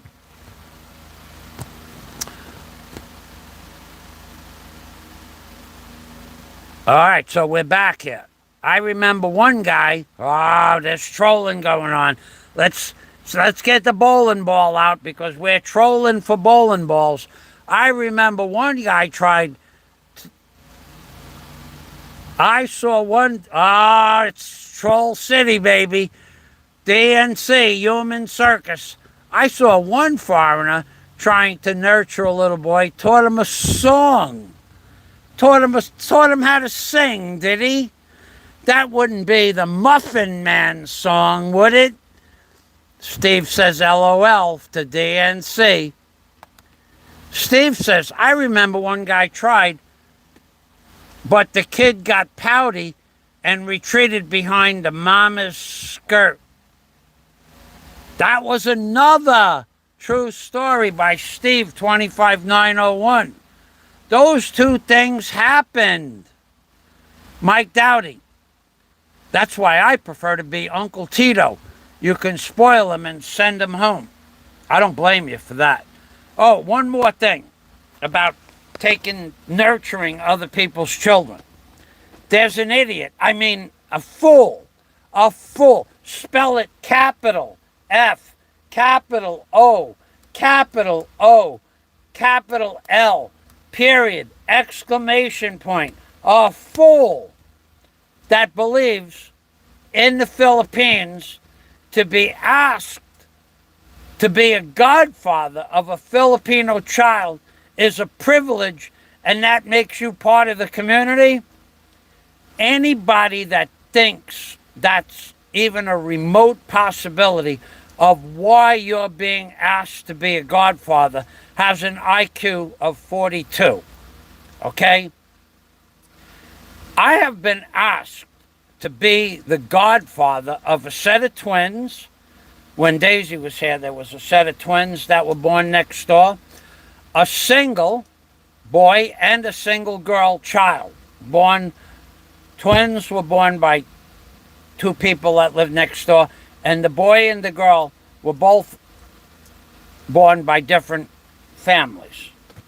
And I said, no, I don't want to be a godfather, because that makes you a guest at every birthday, the christening, and every party thereafter. You're basically a guaranteed peso millionaire donor. Whatever you're going to donate to the child. And you're going to pay for a part of the christening party. You're going to pay for every birthday party. You're being at, they don't, now, I would say 95% of the time. But they only ask you. I didn't even know the people next door that asked me to be the godfather of their child. The two twins that were born, Daisy babysitted for them. Whenever they had an event, Daisy prepared the food. Even they had, for the christening, they had a hog. And Daisy helped prepare the food. And I gave them some money for the party because Daisy was their friend. I had nothing to do with the baby. I made a video for them at the christening. I made a video for them at their wedding, which would have cost them several thousand, $100, $200, whatever. I made videos for them. But I don't want to be the child's godfather. I don't want to get invited to 3 or 4 or 5 parties a year, Christmas, birthdays. I don't want to have anything to do with that. Call me selfish. Call me whatever you want. But I am not taking care of somebody else's child. I tried it in America twice, and I tried it once here. I'm done with that. Okay, you guys can do it if you want. So anybody that's dumb enough to believe that they ask you to be a godfather of a child, especially if you know nothing about the culture, you know nothing about their family. They don't even know who, you don't even, I'd bet big money he doesn't even know their names. And he thought it was a privilege to be asked to be a godfather. It makes you part of it makes you part of a bank of batteries. You are a Filipino battery full to believe that they would want you, if they knew who you are, your person, your personality, your mindset, your persona. They don't even know you. They asked you to be a godfather because you're going to give them a gift. Isn't that why you didn't go to the wedding reception? Isn't the wedding reception where you give the people the gift? Isn't that why you didn't go to the wedding reception? Too hot, too long of a wait. I don't want to wait. I don't like that food. You didn't go to the wedding reception because you didn't want to give them a bigger gift. Whereas if only a Filipino family is invited to the wedding, they don't expect a large gift. That's my opinion, and I'm sticking to it. You didn't want to give them, I don't know what you'd put in the envelope, 5,000 pesos would be a normal gift from a foreigner. It's kind of like what they're expecting, a nice round number. 2,500 pesos, where a Filipino person will go to the wedding and give them 500 pesos, maybe no gift. And 500 pesos just barely covers the cost of food. But a foreigner is expected to give them a gift. Now, am I having a bad attitude here? No, I'm trying to tell you what you will become when you come here if you're not paying attention. You will become a battery, an ATM card with arms and legs. You people think I got a bad attitude, but I don't. I have a good attitude. I'm trying to teach you. That's not, oh, it's not Sentai 7. Well, I don't like Sentai 7 anyway. Now he knows why. That's 7 and 7. Okay, thanks, DMC. Well, if Scott blocked him, he stays blocked. Blocked is blocked. Preemptive jump. Or to be in a wedding. That a flying circus knows where I was going before I got there. Okay, what, you think that I don't pay attention to these videos? Everybody knows why you didn't go to the wedding. Here, look at this right here. What do you think? I'm the only person that noticed you didn't go to the reception? You didn't go to the reception because you didn't want to give them. I don't blame you. I don't blame you one bit either.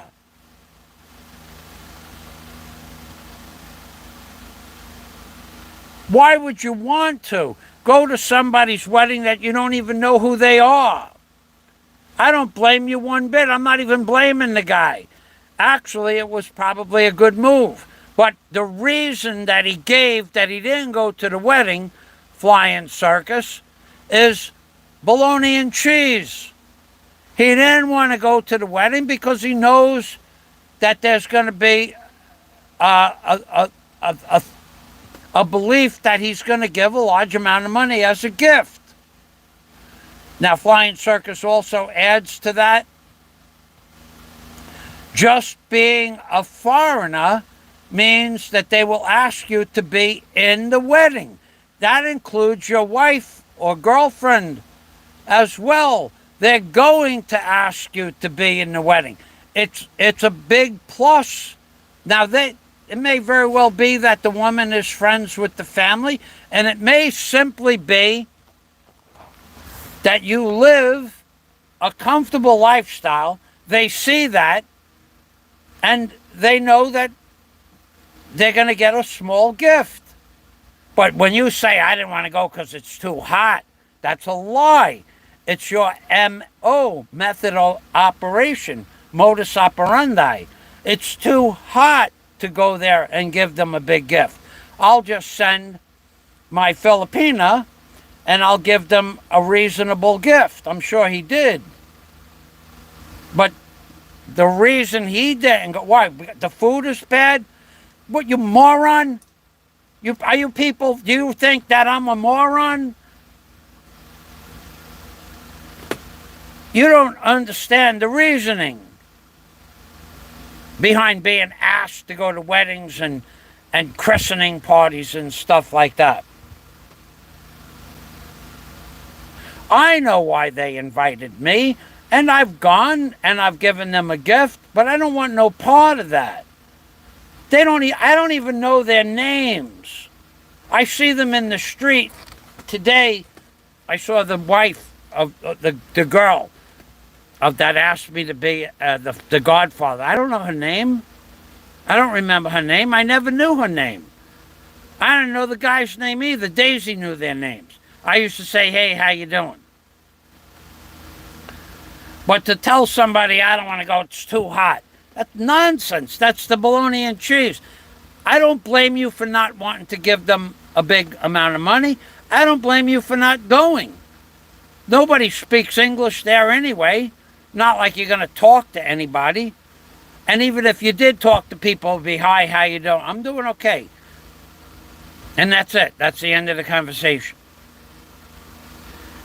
If it wasn't for me knowing these people next door that I go to their party for the fiesta and all the birthday parties and Christmas, and all the men locally here know who I am now, not to 9 years, no one would talk to me. They would say hello. But we don't have anything to talk about. What are we going to talk about? My ocean racer that I don't own anymore? What are we going to talk about? Going bowling? There's no bowling alleys here. What else are we going to... Grand Central, what are we going to talk about? Going to the park with children? My youngest is 38 years old. What are we going to talk about? And they don't... Are you... Where... Do you have... They'll ask you, do you have children? Yeah. When are they coming? They're not coming to the Philippines. They're never going to come to the Philippines. They wouldn't. They know what it looks like here in the Philippines. They would never come here. They were brought up completely different. I was brought up a little bit tough, where I had to struggle for what I want. They were not brought up like that. So, but what are we going to talk? So what else do we have to talk about? They don't swim. You get 90% of the... 95%, 97% of the people here don't swim. They're not to talk about. They don't scuba dive, because even the ones that have scuba diving certification can't afford to go scuba diving. They can't afford the gear, and they can't afford to rent the gear for the day. They got certified somehow. One man that I had met a woman in 7-Eleven a few months back, and he can't even afford to go scuba diving. Somehow he got certified. I don't know how. Maybe he worked at a dive center. Who knows? Who cares? There's nothing to talk to most people in the Philippines about. They ask you, how long have you been in the Philippines? You tell them, you're a pensioner? No. How do you pay your bills? I saved money. What do you mean? How much money did you save? Is that their business? But they'll ask you the question, not out of disrespect. It's just a normal question that they ask. They don't understand that if you don't have a pension, you could still have money. But moving past that, they didn't ask that guy to become the godfather because they liked the guy. I would bet right now, if he was sitting right in front of me right now, which he is, he couldn't name their names, first and last. He wouldn't even know their first and last name. He wouldn't know if they were married. He wouldn't know where they lived. He wouldn't know anything about them. But you want to be the godfather? Now, I have children, godchildren, and I know their parents, and I know where the original address, and I know their first and last name. But you here, let's look up Mike Dowdy. Let's go back to the comments.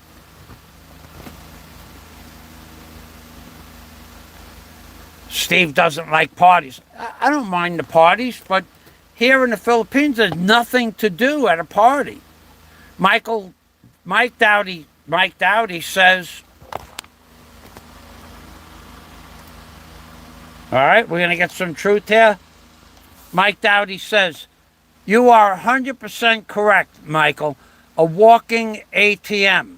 I avoid parties because of the little drunk guys. That's their little man syndrome. That's there with their little man syndrome. Michael, I can go one step further. And you guys have heard me say this 100 times. I know every person on this block. Every man, woman, and child on this block says hello to me. If I am to say hello to them every day I walk by, every day I go out of my way to say hello to the men and women and their children in the street. Every child on the block says hello, Michael. I say hello to every child. I don't know their names. I say hello to every man and woman. I say hello to every business owner on the block. And they all greet me the same way. But if I walk up the block and stop at Alan's house, oh, Michael, have a seat. Sit down. Within 5 minutes, one of them wants me to buy them a bottle of rum. One of them is going to ask me to buy them a bottle of rum. That's a fact. It's not theory. I could prove it to you, but I don't want to disrespect anybody. But I could prove it to you that when I walk up the block, every man, woman, and child will say hello to me. Okay? But if I sit down or I stop and hang out with the men, not the women, but the men, they will ask me if I'm on my way up the block, where am I going? I tell them I tell them where I'm going. I'm going to buy gulay, vegetables. I'm going to pay my immigration fees. Yesterday, I did that. I'm going to give you an update on the immigration fees. They've changed in a minute. I'm going to go buy gulay. Michael, you bring me back one. Bring you back one what? I know. One bag. So if you tell them you're going grocery shopping, they ask you to bring them back one. One of anything is better than none of none. Okay? Now, I don't do that anymore. I used to, but I don't do it anymore because whenever I ask them to do me a favor, it's zero return on your gifts. It's just a one-way street. But they're still friendly with me.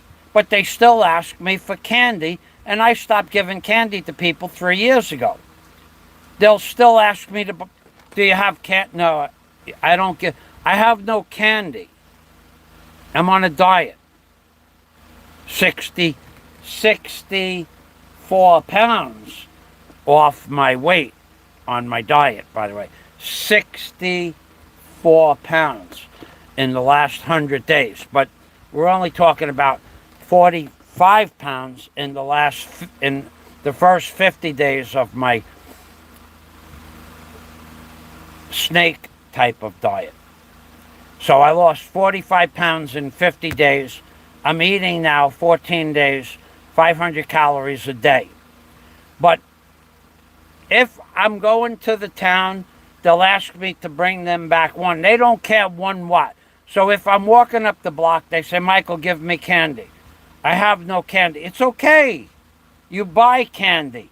And they point at the store where there's a sari store every 100 feet on my block.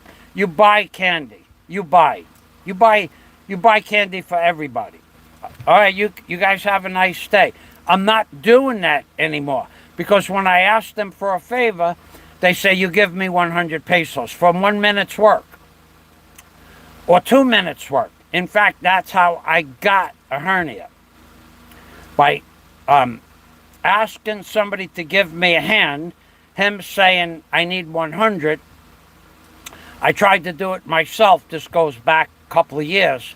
And I herniated, I got an inguinal hernia because they wouldn't help me. Now, I can't blame it on them. It was too heavy for me to pick up. I just thought I could do it. But that's going back more than 2 years now.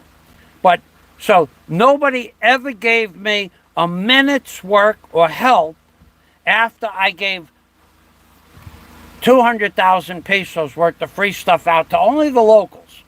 $4,000 in about 6 years. $4,000. Rum, cigarettes, rice, 10 kilos of rice, 1 bottle of rum, 1 pack of cigarettes, 2 packs of cigarettes, shoes for everybody, toys for all the children on the block, 110 toys. Nothing came back to me. Not even a 15 peso tricycle ride. After I gave electric to hundreds of people for 34 days, people would come down the block with a tricycle or a motorcycle, drop off their gadgets. I'd charge them.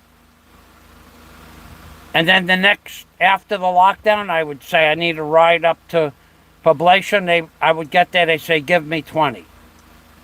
I said, well, I gave you electric for 30. Yes, you give me 20. They don't even say, yes, thank you for giving you the electric. Most of them didn't say thank you. They just took their gadget and left. And I was not going to be the thank you and please police. But nobody, those hundreds, thousands of people got charges for free. And when I went next door to get a bottle of rum for another person and a bag of potato chips, I said, right after giving him electric for 34 days, he tells me 240 pesos. I said, no, you give that to me.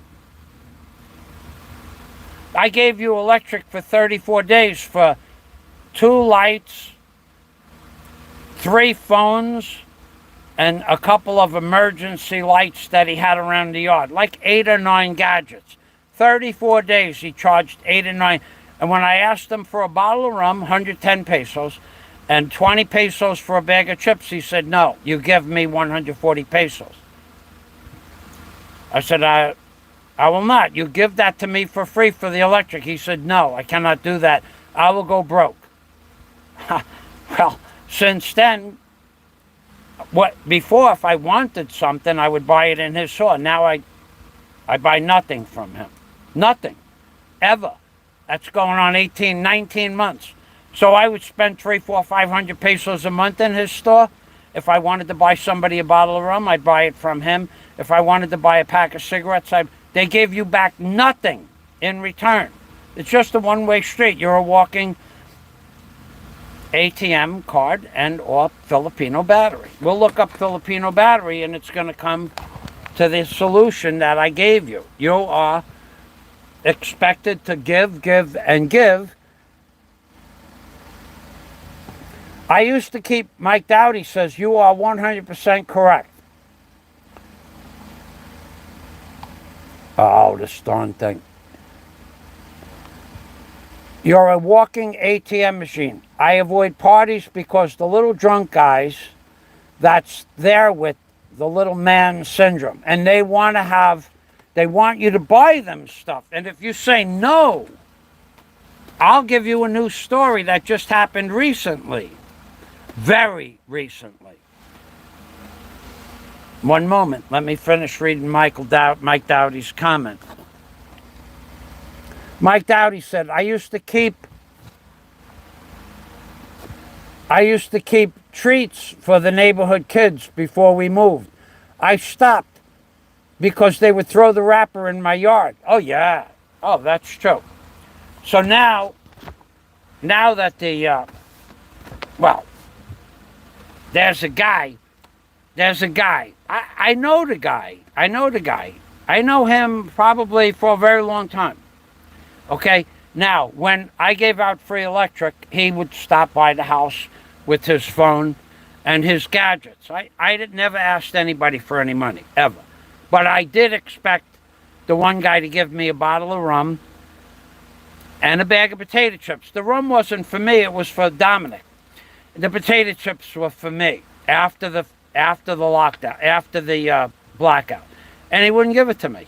So that guy lost 500 pesos a month for 18 months, or 7,500, 9,000 pesos in business he lost just from me. Because I would always buy him, and then I never bought anybody anything ever again after that. Ever. Not even a piece of bubble gum. Nothing. So I'm at a party. Rex! Hold on.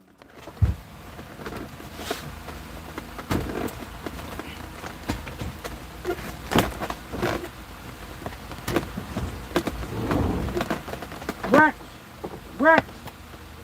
Oh, come here! Come here, Pollyho! What? Come here! You dropped this! Hold on, Rex, you dropped this. Every day you go by, you drop money. Yeah, 100, I found it. That's the guy who found my drone. 100, baby.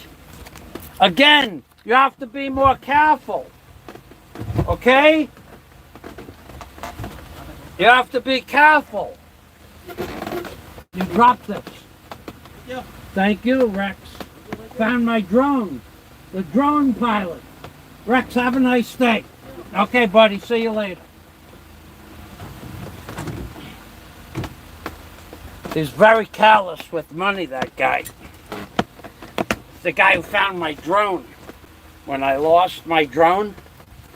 So the guy next door, he wouldn't give me a bag of potato chips because that's all I wanted out of the deal. So it's a one-way street here. It's a one-way street. On the move. Ingenious way to... Yeah, I could have given him what I wanted to give him for finding the drone originally, but I would prefer to throw him 100 every time well, not every time, but whenever I see him floating by the house. And because if you give him 100 on the beach, all the Filipinos are going to want a snack. Because it happened once before where I gave him 100 on the beach And then like 5 people say, oh, you buy me a snack. And he will spend that 100 pesos. But if I give him the 100, where you've seen me give him the 100 when out on the dock, or when I see him walking up and down the block, he can do what he wants with the money. If he chooses, he can go home and spend it on his girl, or he could buy a bottle of rum for himself, or he could buy, maybe he has children. I never asked him.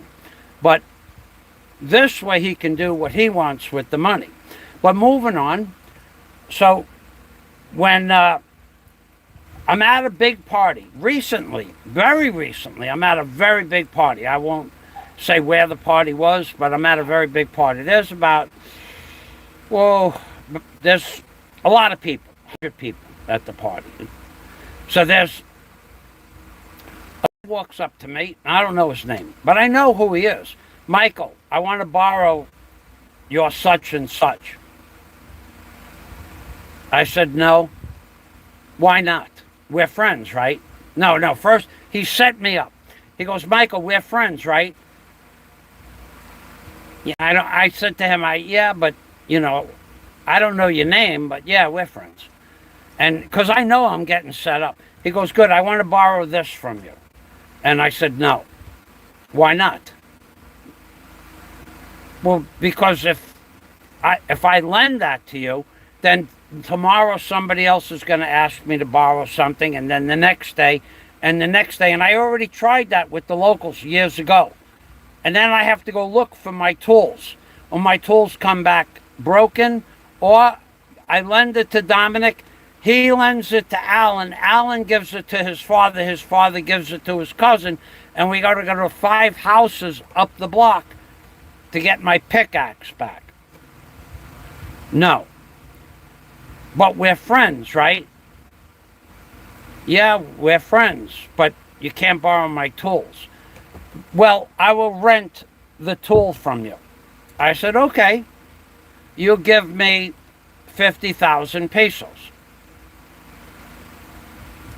He says, I don't have 50,000 pesos. I says, well, then what if I lend you a tool and you lose it, how will you pay me?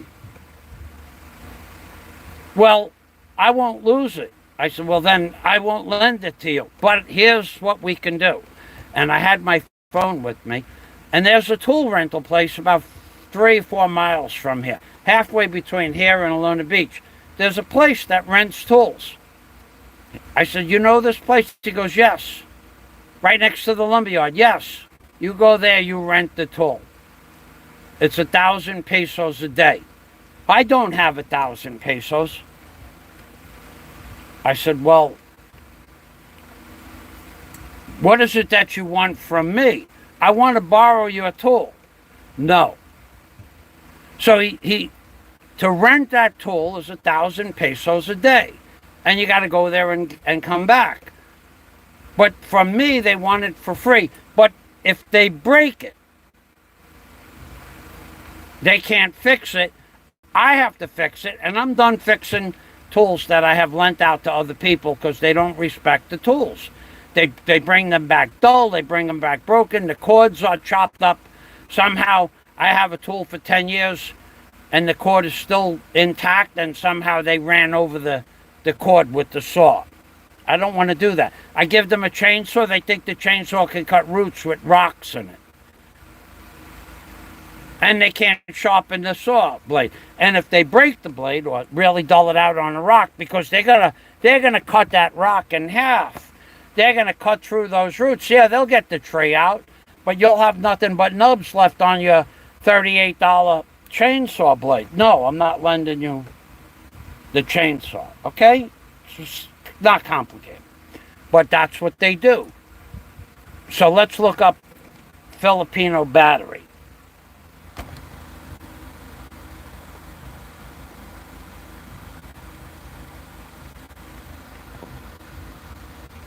Let's Google that. Right at the top of the page. Somebody. CGM. Hello, CGM. Hello, CGM. Phil, F-I-L, Pina battery. Filipina battery.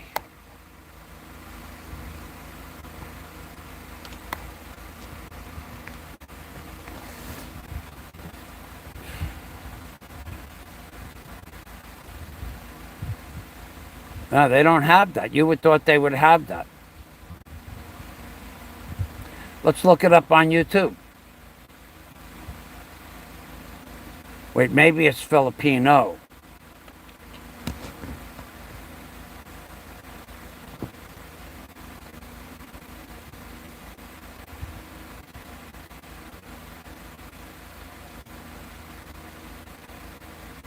No, it's not that. Let's just take a look on YouTube. Because you are a Filipino battery, you just don't know it. And that's the problem with people on YouTube. They don't know what they're getting into when they get here. Okay, let's look up Filipino battery.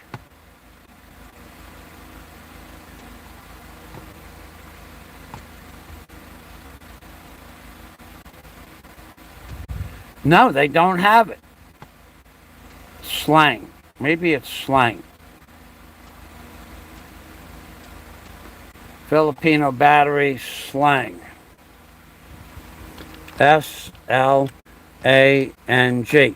Man, I might have to put this in the records.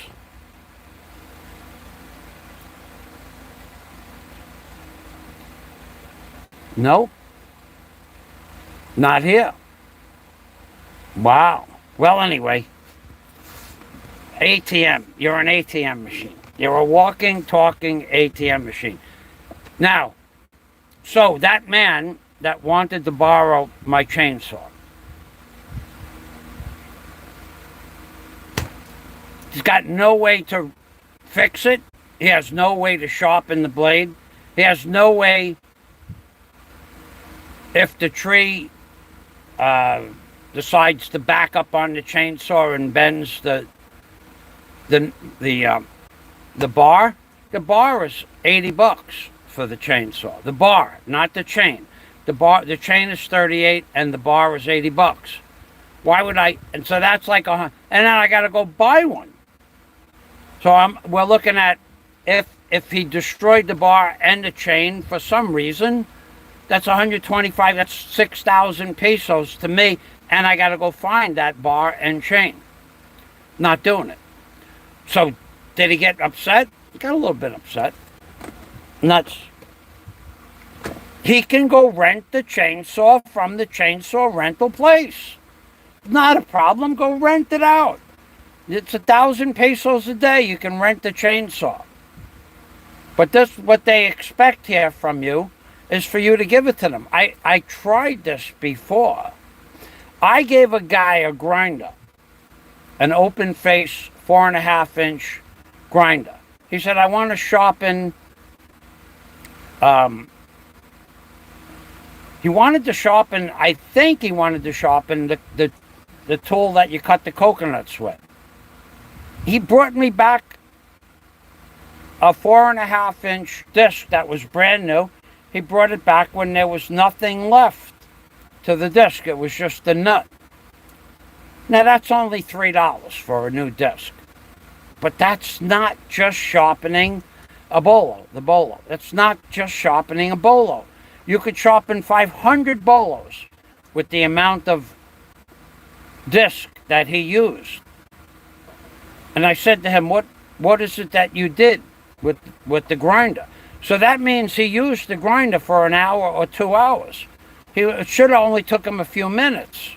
He goes, I'll bring it back when I'm done. He brought it back a few days later, and he brought it back with a little nub on the disc. I don't even know if that was the disc that I gave him with it, because they're all the same. They're all made by one. He might have used that grinder for 3 days. That was done with that.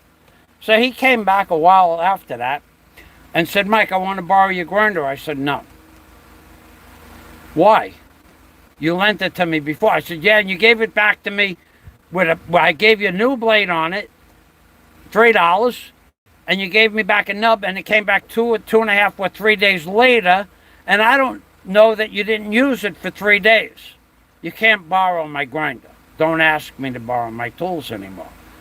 And he got a little bit upset. And this was a foreigner. This was not a Filipino. Would go out and buy one, like I did when I wanted one.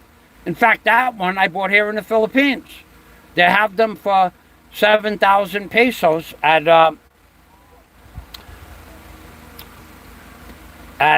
what's the name of that tire? There's a tire shop, Queen Tire Shop or something like that, in Bohol. They have them in all the hardware stores. Now they have them 7,000 pesos. You could buy a brand new one. You used it for 3 days. You should be able to go buy one if you need one that bad. So you know what he did? He went and bought one for 1,800 pesos, and it burnt out in about 3 weeks. Whatever he was doing with it, it burnt out in 3 weeks. Now I don't know what he did with mine because he took it away from here and then brought it back. So this lending tools is a bad idea. You are never going to come out on the top end of lending people tools or money here. And being that you want to be, I want to be that prestigious, I am a Filipino's godfather. You are a Filipino battery, baby. That's what you have become. That's just the way of life here. It's not nothing personal. But he has no right to ask me for my chainsaw and then be mad. He can't fix it. He can't buy me a new one. If it gets stolen, he certainly could never make up the money to give me the pesos that the chainsaw is worth. And if he could, how long would it take him? 3 years? What if I want to use the chainsaw next week? You know how I am with chainsaws. I like the chainsaws. It's hard to live here. And if you want to date a woman, you better get used to paying $400 a month per child.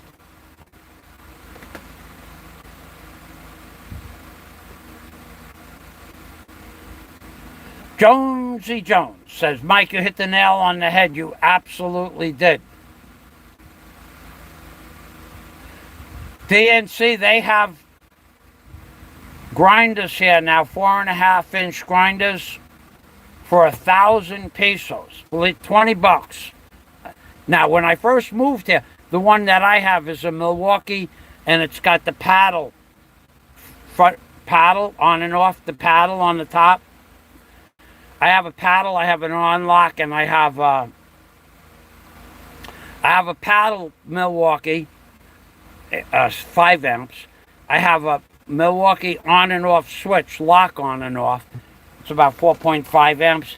And then I have some piece of garbage, a Makita from America with a diamond blade on it that you can only keep it on for a minute because the motor is burnt up in it. But this thing is probably 30 years old. I'll show it to you. They have cheap tools here now. Cheap, I'll look up cheap. Cheap, C-H-E-A-P. Oh, we'll just go to Lazada.com. Lazada. Lazada grinders. G-R.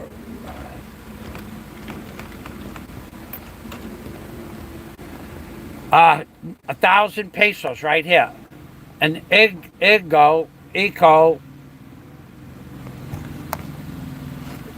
less than 1,000 pesos, 981. Here's one for $12. 600 pesos, $12. Here's one for $12.50. Here's one for $9. Here's one for $16. But if you go to find mine, my Milwaukee paddle, Milwaukee.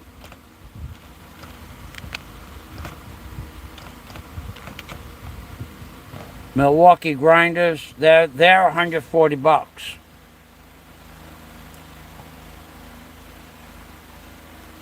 $160. Let's see if this is the one. Yeah, this is the one right here. This one is, they're $180. This is the one.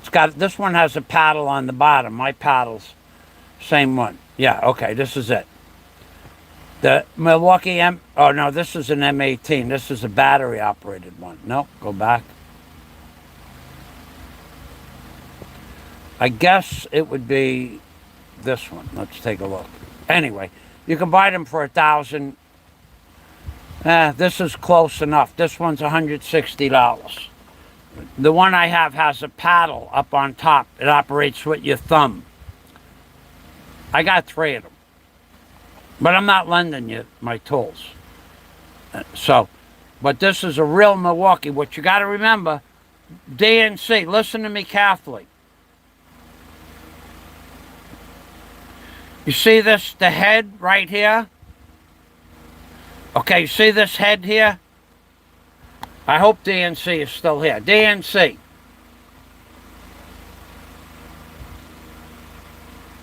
Anybody out there that owns a grinder, listen carefully to me. I want to show you something. Inside this head here, right here, there's a gear. The gear operates off a worm drive from the armature. All right, you turn this tool over, turn it over, like this, turn it over. Take off this shroud here. Under the shroud are 3 screws. 1, 2, 3. Take the shroud off. It's a simple locking mechanism. It's got 3 small screws. 1, 2, 3. The shroud comes off. Under the shroud is a plate. 3 screws. 1, 2, 3. Under the plate, when you take the plate off, you're going to take the cover for the armature worm drive to the gear. And you're going to see inside that gearbox, there's about a piece of grease. If you buy it brand new, right now today, you buy it brand new, there's a chunk of grease in there about the size of a dime, a regular American dime, circular dime. That's how much grease they put in the head of this unit. Right now, brand new. You pay $160, they put that much grease in it. If you use it every day on a commercial basis, you throw it away in 3 months. The grease will wear out and you'll blow out the gear. Take the packing gland nut and the shroud off, fill it up 80% grease, put the cover back on, and it'll last you 25 years, the gear. Now, you could do it if you use the grinder for 10 minutes a year, it'll last you 25 years. But if you use it like I use it to grind something down, the way I use this grinder, it would have lasted 2 weeks, the gear. Same thing in a drill or a screw gun. They only put a dime-sized piece of grease in the head where the gear goes from the armature to the worm drive to the drive gear. So you have 2 choices. You can use it non-commercially for your house once or twice a year or once every 3 years, forever. And if you're doing a big job, you can throw it away in 2 weeks. Up to you. But that's the new trick. Now, Milwaukee's used to come with 50% grease, but no more. Those days are gone.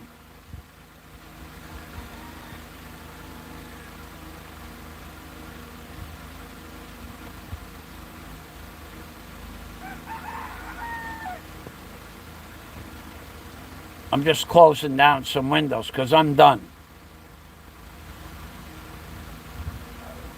All the links for Sidney Poitier, Mr. Tibbs, Guess Who's Coming to Dinner, the Ponderosa, what kind of wood, the color of the wood, all that stuff is going to be in when I close down the video. I'm going to put it in the comments.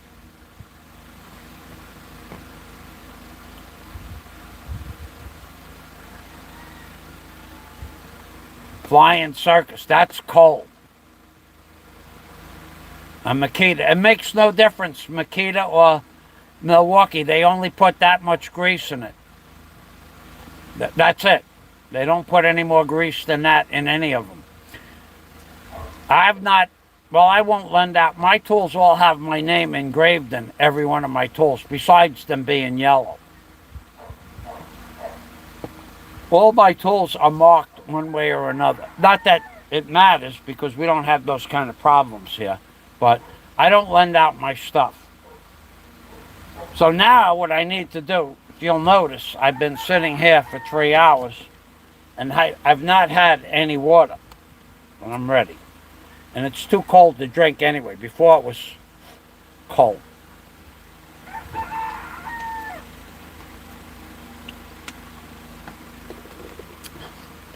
So we'll talk about my diet. So since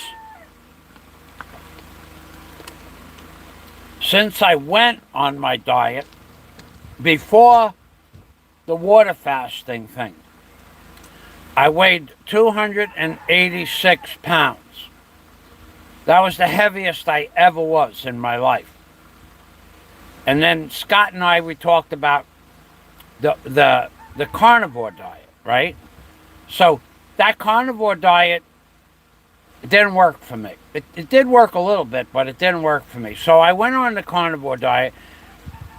The trolls will say, he bought a whole freezer full of pork. Well, yeah, I bought $140 worth of pork, which fills up my freezer. And I bought it. And that's all I ate was pork and a little bit of cabbage. And in, I don't know, 2 months, I lost 20 pounds. 3 months, I might have lost 20 pounds. I went from 286 to 267. So I lost 19 pounds. And I ate pork all day long. But, oh yeah, pork, eggs, and cabbage. But when I went to the doctor from eating all that pork, because Scott said to eat the fat too, and the carnivore diet says to eat the fat. When I did that, my blood pressure went up to 185 over 139. Well, the doctor said I had to lose weight. So that's when I went on the water fast. Okay? So on the water fast, in 50 days, 50, all I drank was water for 50 days. The liar,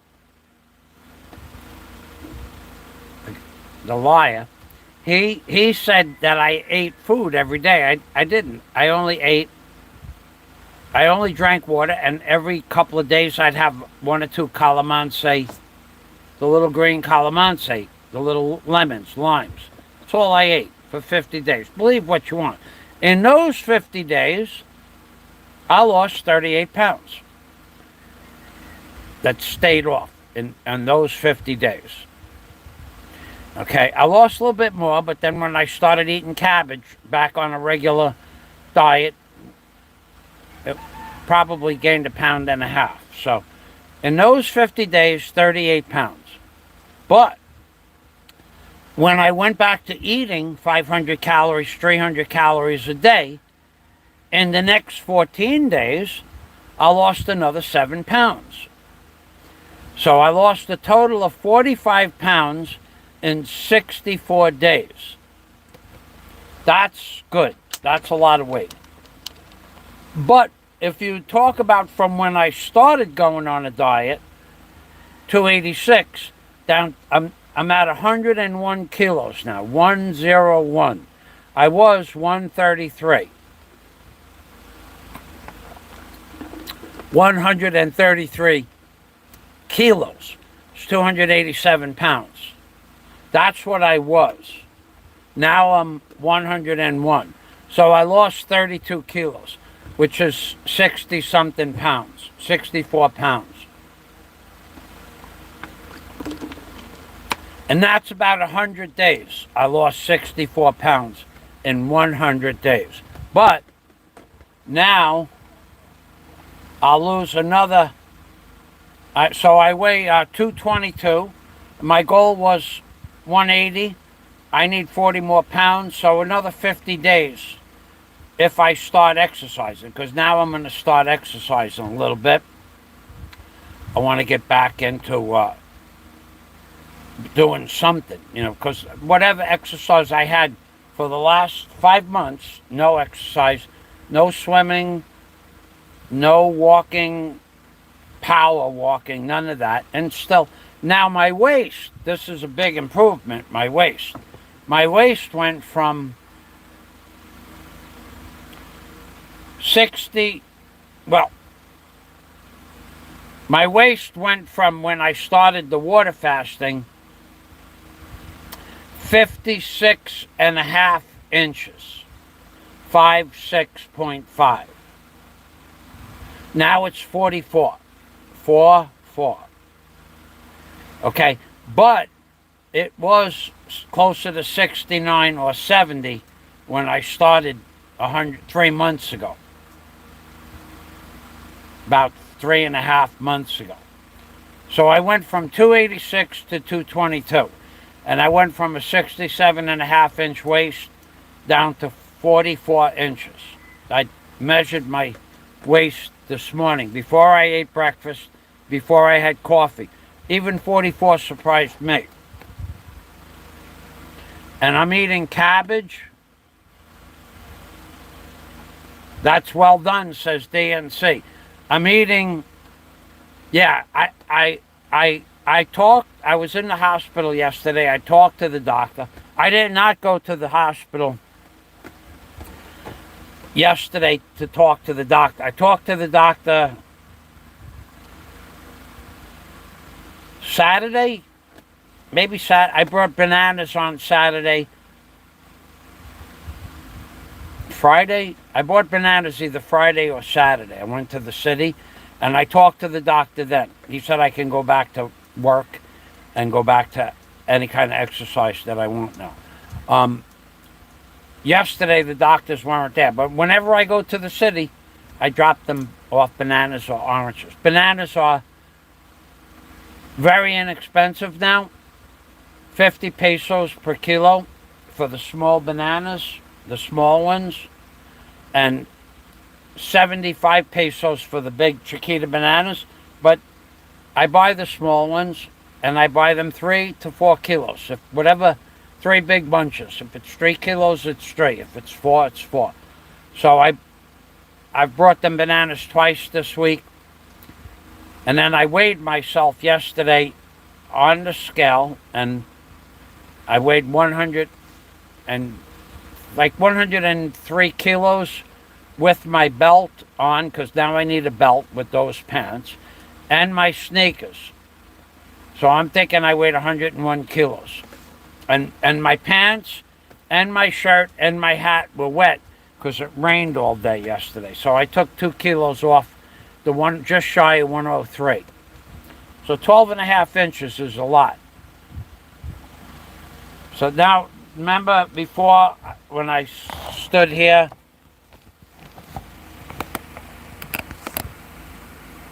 this piece of wood here, right here. Remember before, my waist used to go over here to the wood. It touched the wood. Now, when I lean back up against the table, I can put 4 fingers through here.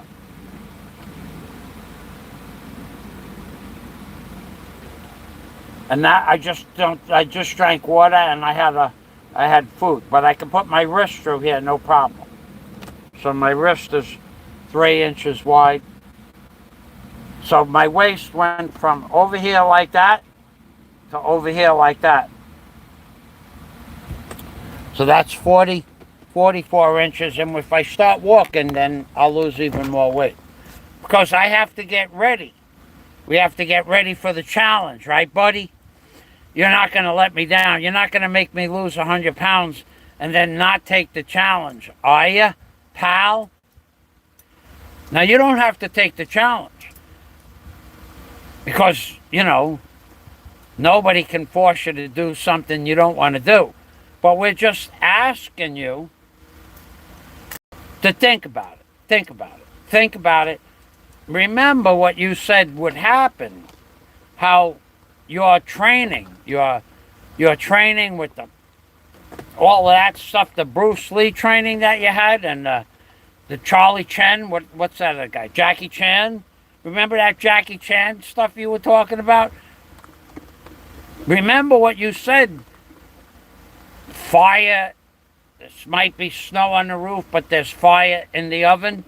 You said all of those things. You're the one who really put the challenge out there, not me. I'm just asking you if you want to continue with that, because I would be happy to do that. We'll make it, you know, well, we'll play by, we'll have rules. There'll be in the ring, the doctor will be there, everybody will be there. We'll sell tickets online. Make sure that you get plenty of money for Super Chat and convalescence. There'll be convalescing. No doubt about that. Might just be mental, but there'll be convalescing. One of us is going to have a good old time. Remember, like the Flintstones? We'll have a grand old time. Yeah, buddy. All that blah, blah, blah, blah, blah, blah, blah with, and all that mirror work. We're not going to go. We're just going to regular, no, not that. If you want to do it like that, we could do it like that too, but it's up to you. You could make up the rules, but it has to be in a legal environment, a perfectly 100% legal environment. And then we'll do that thing. But you're the one who said you wanted to do this to this and that and to whom and when and how and if you and that. And then what happens when somebody says they want to go have coffee with you? What do? You write out a report. You can't have it both ways.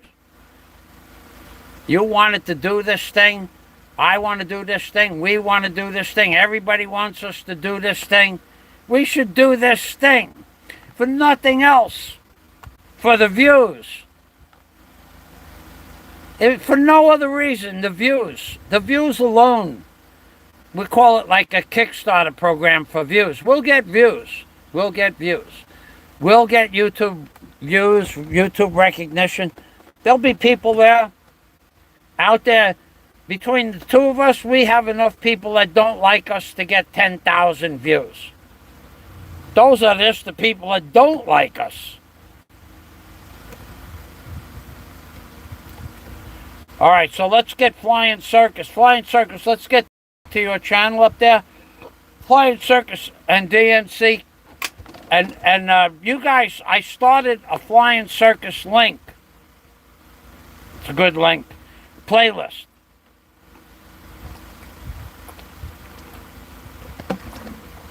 And on the Flying Circus playlist,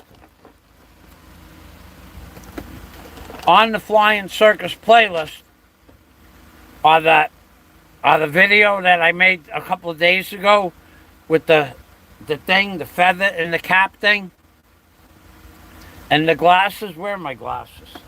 I keep losing my glasses.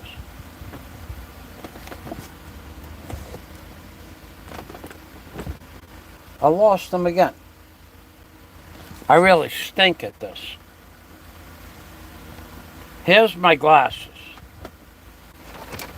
But that's not the glasses I want. That's not the glasses I want. What did I do with those glasses? I lost them. Oh, they were really cool glasses too. The ones with the things.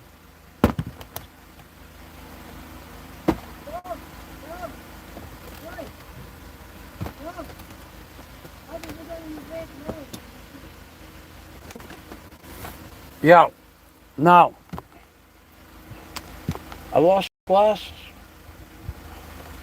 Flying Circus and DNC. Let's see about those links. See if we get those links up there. I lost them. I started out with them this morning. Okay, they're not here. And they're not there. And they're not there. And they're not there. And they can't be there. And they're not there. They're also not there. Although that's where this is. That don't belong there. Those don't there. That's not them. That's not them there. They're not over here. They're not there. Okay, let's stand up and look for them that way. They're not on my head. They're not over here. Huh. Imagine that. Well, let me call somebody up. Let me ask them where I put them.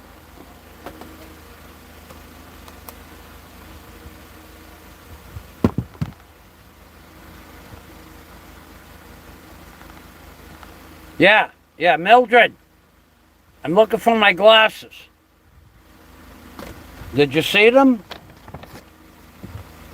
No? The ones with the squigglies on them. No? Over there? No? Mildred, see if you could connect me with Murray. Murray. Not Murray. Put me back with the switchboard, please. Yeah, Mildred, you hooked me up with Murray. That wasn't Murray. Okay, all right. Okay, plug me in. Okay, I can't find my glasses. Murray, I can't find my glasses. You don't know where they are either? All right. No. So if you see Mel, tell Mel I'm looking for my glasses, would you please? I lost my glasses. All right. Okay, thanks. All right. Bye-bye.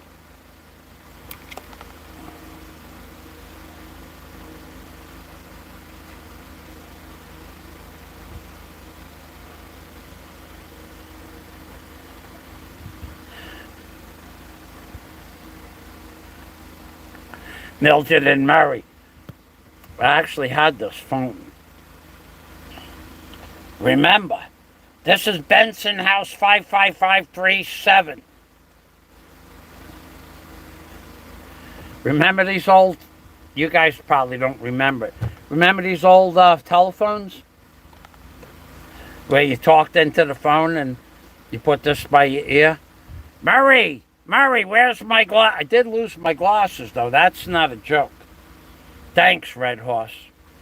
Red Horse, did you send me send me that information. Wait, maybe you did. All right, hold on, let's see. I'm looking to see if you sent me that information for your phone. No.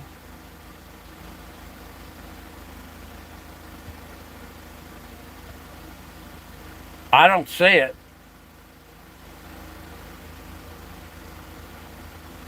Is it in my mail? Wait, where are you anyway? I don't see anything from you. Mail. I'll go to my mail. Nope. No, it's not that. My Ninja parcel is going to be delivered on October 18th. Okay, so, all right, I have a delivery coming. That was not my delivery over there. Remember these old phones? I have two. I had two phones. The phone and the receiver. Somewhere I got them. These are over 100 years old now. Comes apart.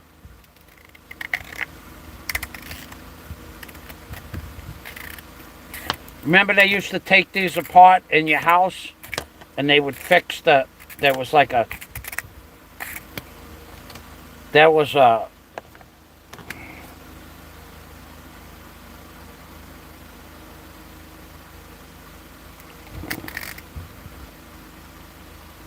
got threads on it.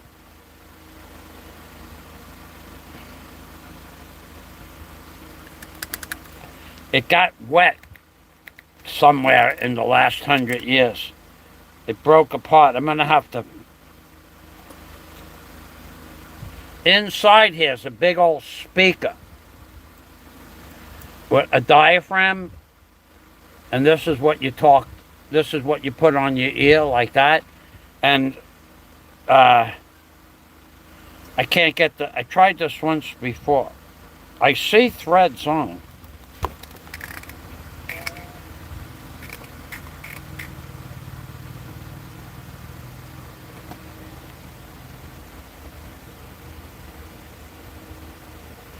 Yeah, it's got threads, but it won't come apart.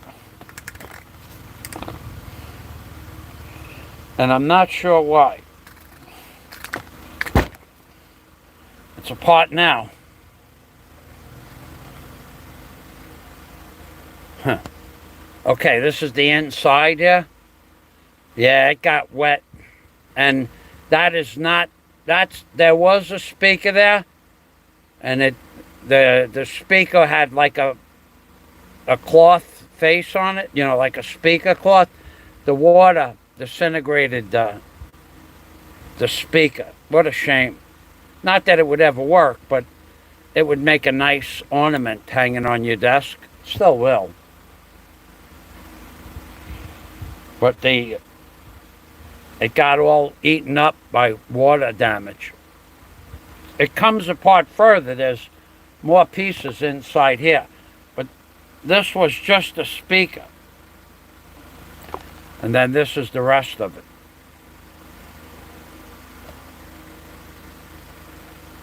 Who remembers this? Not a lot of people.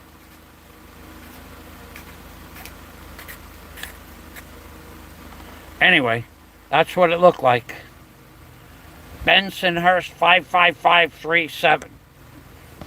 This is Michigan 11518. Can I have Michigan 11518, please? No, what number? 738-9386? No, sir. No, I'm looking for 843-3400. No, not 843-3400. 848-843-3400. Anyway, I got a lot of stuff. A lot of old stuff, and it all got damp or wet when I brought it here. But that thing is 100 years old. That thing went through Hurricane Sandy in 2012, that old phone. So it probably just got rotted from there. What a shame. I lost $100,000 in Hurricane Sandy in tools and antiques.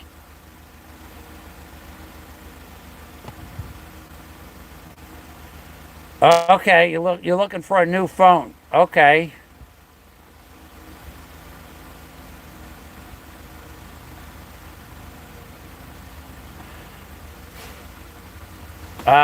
A load.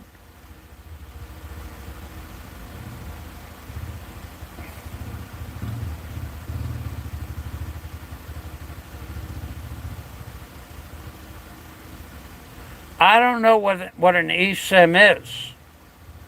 I could look it up for you. eSIM. eSIM.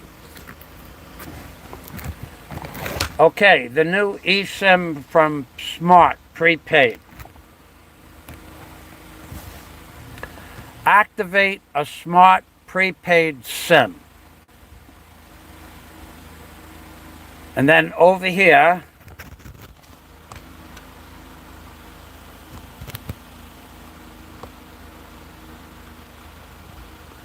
okay, you can buy an eSIM in the United States, 10 gigabyte, for 2,000 pesos plus tax, $36.40. Okay, let me give you the link. And you could buy this online, okay? What I'm going to do, I'll let you read this.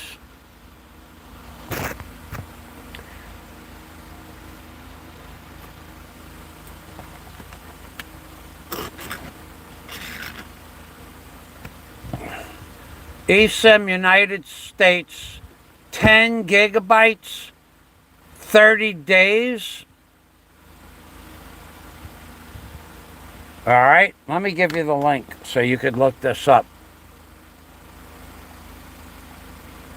And you add, gearing up for a journey to the world's hidden gem, United States, let our 10 gigabyte SIM be your reliable digital ally, ensuring you remain connected at every step. So you can recharge this. So what I'm going to do is I'm going to just send you the link right now. But they're not going to see who you are. Okay. So,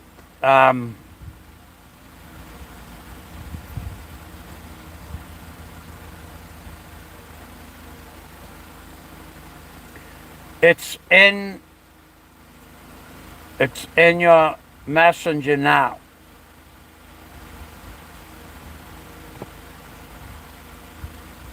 And then I'll send you the description. But when you click the link, okay, the link is good. Okay, you see it. Okay. You could in the description you can get YADZ.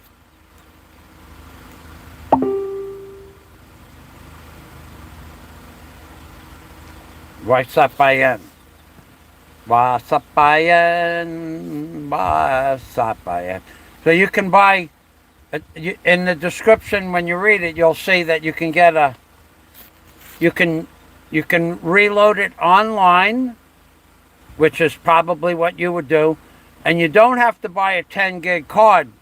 You could buy it said something about a 5 gig card as well. Well, let's see. Let's just read it. Okay, so 5 gig, 5 data only e-card SIM. Data only. So one is 10 gigs. I don't know about this. One is data only, so that would be like for watching videos. And then it operates on T-Mobile and Verizon in the USA. Well, at least now you know what to look for. It does not come with a phone number, so it uses your phone number.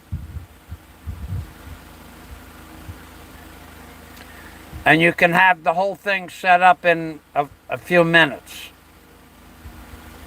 All right. 30 days, 10 gigabytes.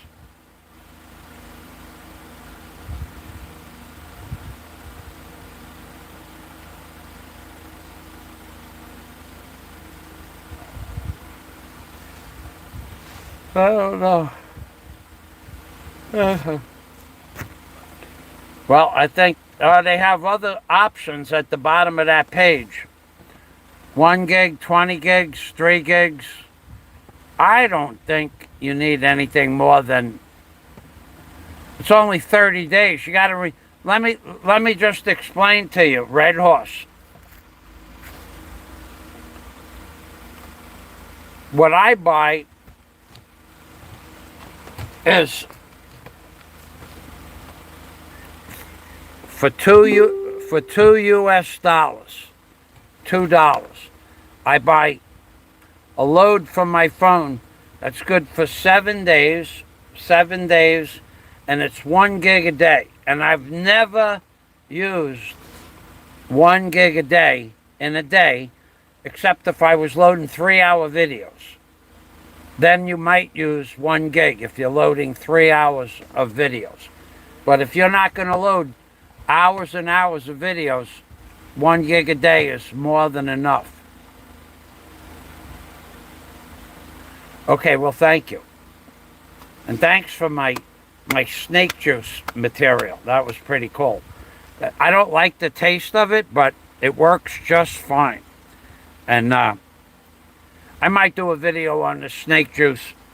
I'll do a video of me mixing it up maybe sometime this week. It's working. It's working. And oh, that reminds me, actually, I did not take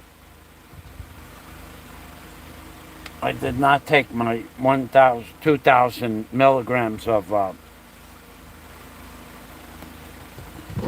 didn't take my multivitamin today. I forgot. I got up at I got up late. I got up like at 4 minutes after 7 o'clock. Yesterday I got up at 4 o'clock in the morning. And I was out in the rain all day yesterday. It didn't rain on my block. I left 5 minutes away from the house. It started raining. It rained in the city, poured like buckets and buckets and buckets and buckets all day. It poured, not for like minutes, but all day.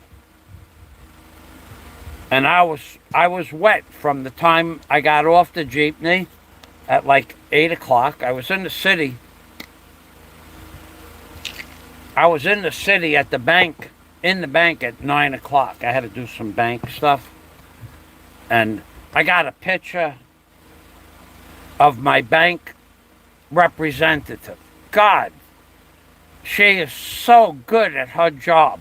I've been telling her for like 2 years, I want to make a video of you doing your job when there's 10 people throwing paperwork at you.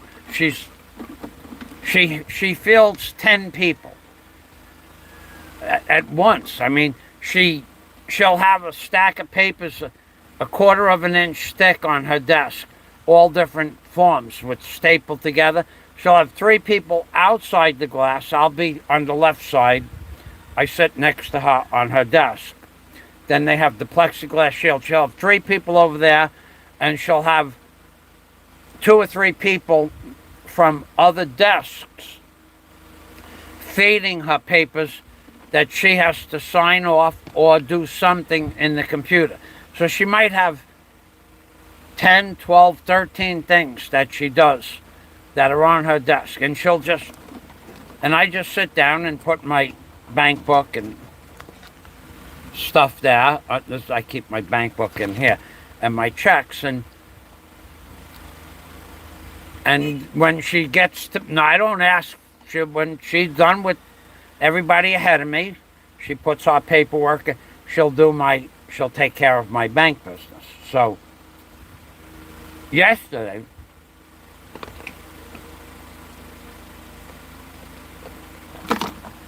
she doesn't wear makeup. I've been 4 different banks. This is the 4th bank. Never have I ever seen anybody handle business like this lady. She knows every telephone number in her head that she has to call for any business that she has to take care of. Whether it's an extension or a phone number, I don't know. But she never has to look anything up. So she's only taking care of one man over to my right, me, and a couple of pieces of paper on her desk. Slow day. Only 4 people in the bank, 5 people. And she had makeup on. For the first time I ever saw this girl with makeup on. She doesn't wear eyeshadow, she doesn't wear makeup, she doesn't wear eyeliner, nothing. So she must have just had her hair done. Maybe, I don't know about when it was done, but she had her hair done, and she had makeup on, and she had her eyelashes with the black stuff you put for your eyelashes. She looked like a supermodel. She really pretty girl. So I said to her, mind if I take a picture of you? Oh no, that's okay. Be my guest. I never asked her before. I said I wanted to make a video of her doing her work, but I want to do a video of her doing her work from behind her, not with her face in the video. And her handling all of these people.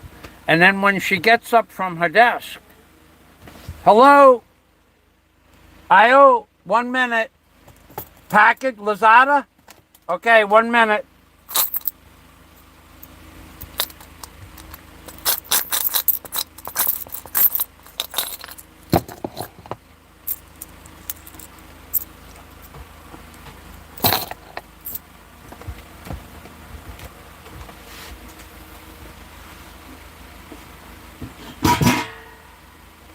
Amigo, paleo. I found my glasses. Over here, amigo. Here.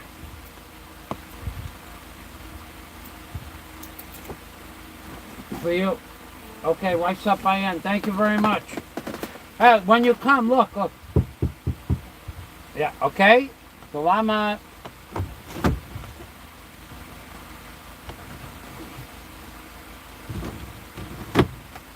Okay.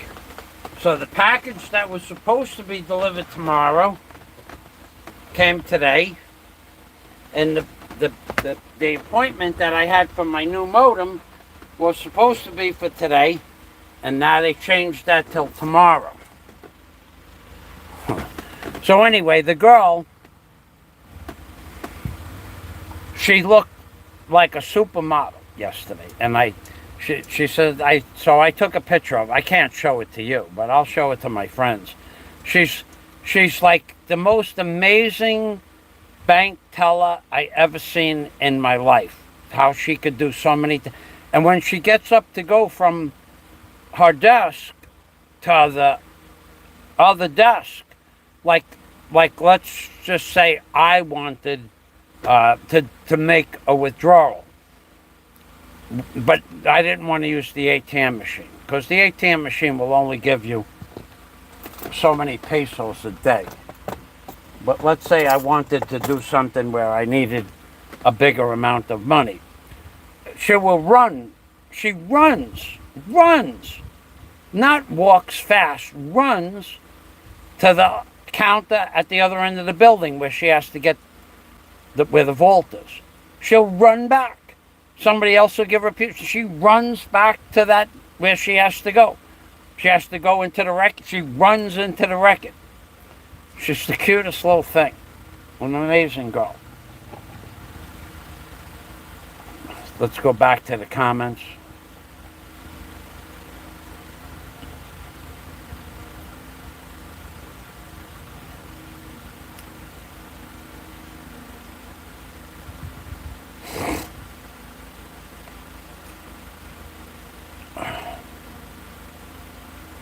So, do you want me to look up phones for you, Red Horse?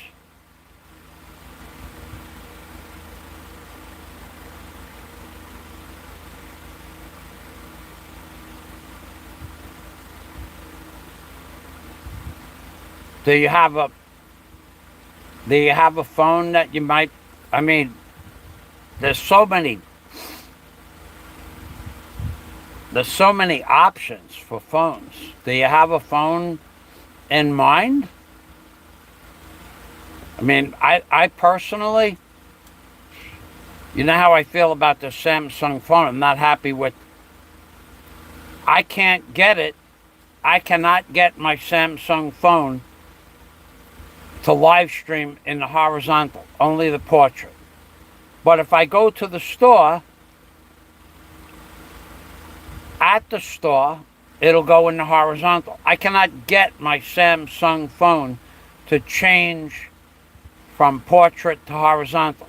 Right now, before I started this stream, I did all the procedure to change it.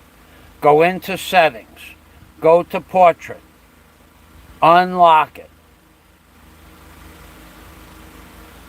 Goes to the horizontal where it unlocks, but as soon as you go back and you can take a video in the horizontal, or you can take a video in the portrait, but you cannot get the phone to live stream from horizontal.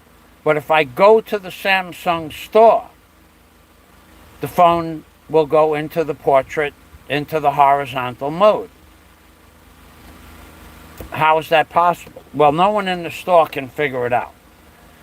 So personally, I've had so many problems with the Samsung, I would never buy another one. But I would have to say, if you're going to be a videographer and you need quality, high definition and high resolution video, if you need it, I don't need it, then I would say the Samsung is the best phone on the market. But better than the iPhone 13 for sure. But I've never needed that much resolution. But you can take a picture of a person's face from 75 feet away and see the hair in their eyebrows. If you do the same video, the same picture with the iPhone, you can't see the hair. But that's the difference. So if you want to have 50 gig resolution with the iPhone, you can. With the Samsung, you could get about 24 gig megapixels. I mean, 24 megapixels with the iPhone in maximum macro photography. The Samsung will give you 50 megapixels and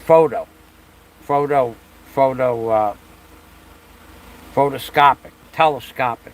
50 megapixels in telescopic. It's an amazing camera in the Samsung. The problem with the Samsung phone is that you guys can't see it. I'll show it to you. The screen is now got lines in it.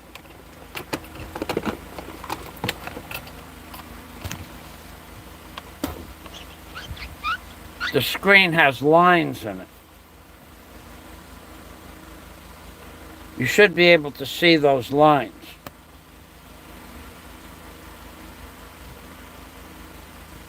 You see the purple and the green lines in the phone? There was 1, and then there was 3, and then there was 12, and now there's 15. Well, eventually the whole screen is going to be lines.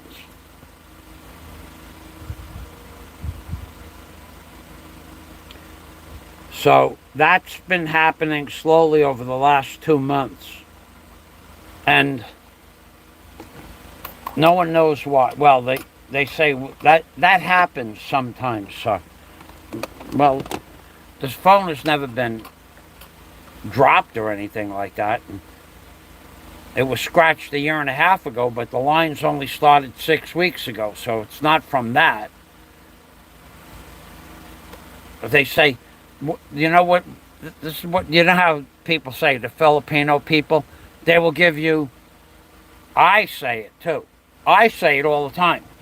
The Filipino people, when they don't know the answer to something, they say the first thing that comes into their head.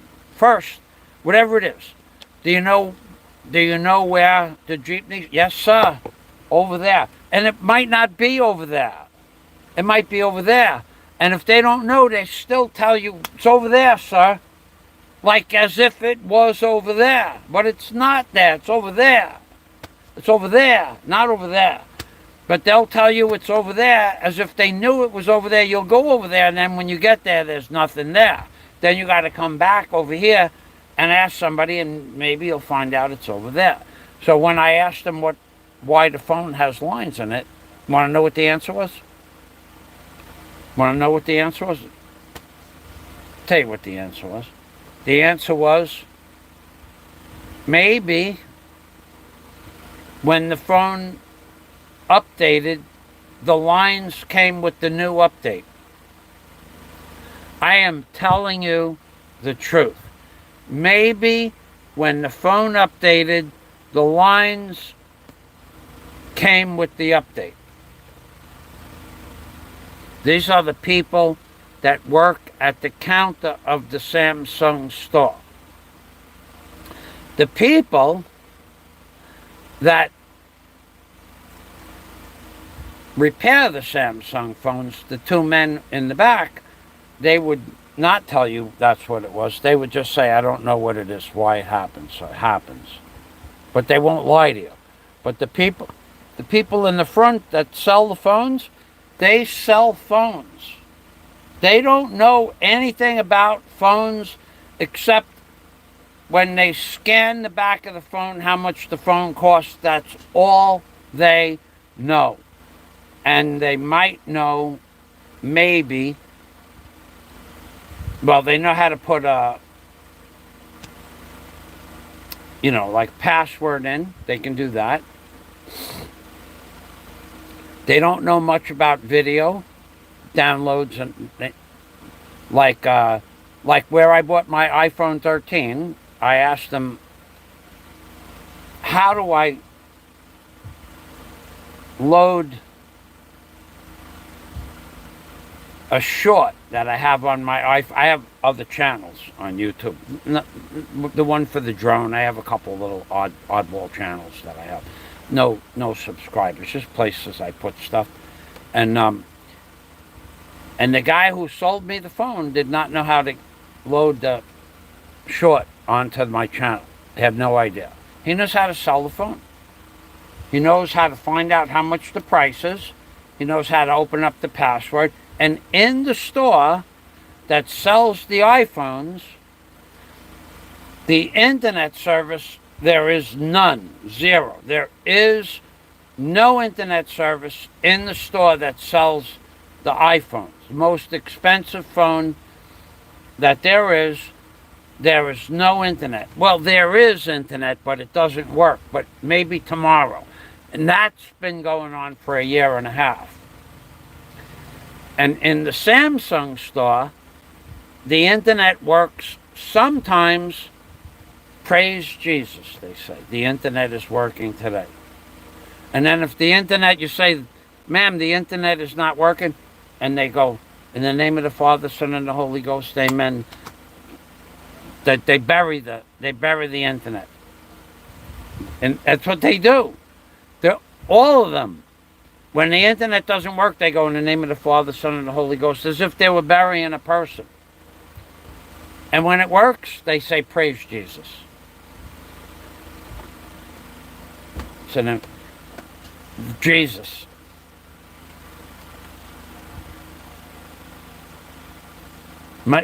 That's what they said, Jim. Wait for the next update. I forgot to add that. They did. They said that. So now I was there Thursday or Friday. I've been in the city 3 times this week. I forget. Thanks for stopping by, Jim.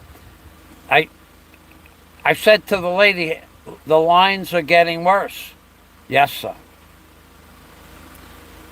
So this is the same lady. She's been there since I got to the Philippines. People don't change their jobs here. They have a job. They keep that job till they retire. So I says, how much longer do you think the phone has? So she started laughing. She said, maybe 1 month. So, but the last time I was there, a couple of weeks before that, she said 1 month. But I will tell you this, it got worse in the last couple of weeks. So she might have, I said, do you think it will last a year? She started laughing. She goes, no, sir, that's not going to last a year. Like it's a big joke. So I said, well, how much is it for a new screen? So she told me 16,500 pesos, $300 for a new screen for my phone. I said, but I can buy a new refurbished Galaxy 21 in the box for the same price. Yes, sir. You should do that, sir. Well, how can you charge me? I know you don't believe it. Here, well, let's just turn it around. That's my IP.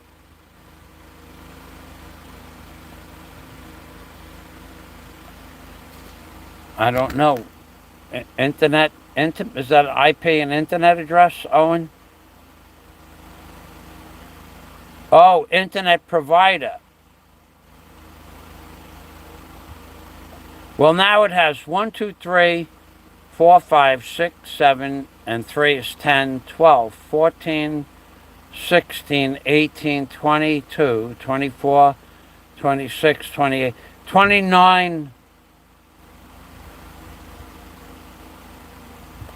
You have my IP address.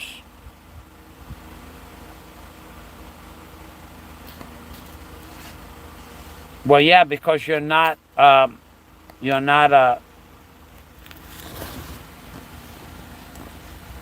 Wait, that's your... You cannot post on my page because you're not a moderator. Hold on, let me take a look here.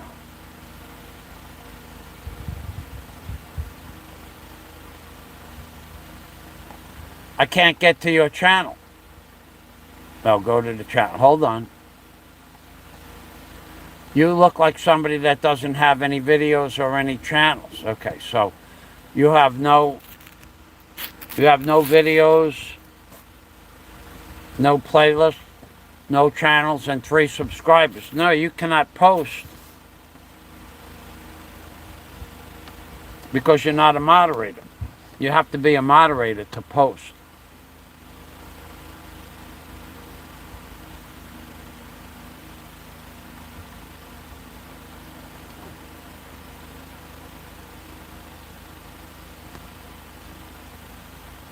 I don't know. What are you talking about? You have my IP address, you said. Anyone can post. Yes, you can post, but you have to be a moderator to post links.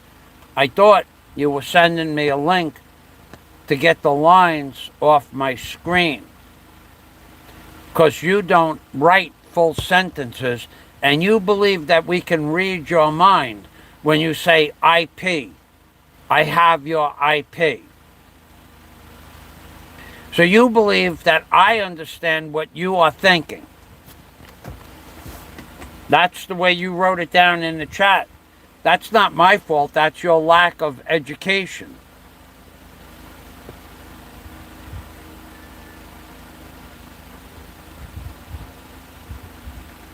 What you have is a failure to communicate. Okay, so we won't, you're just trolling. But thanks for stopping by. I'm not going to block you because you didn't do anything wrong. You got nothing else to do. I see your channel is from a child. Let's see how old you are. You're probably about 13 years old. Go to channel. Go to the channel. That's what I guess you at, about 13.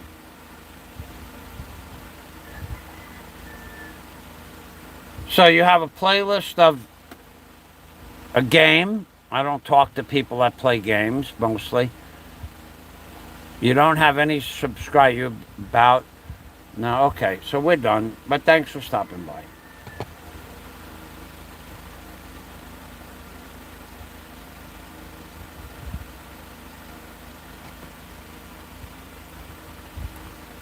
All right. So let's see what else we got that in my description box. I think I'm done.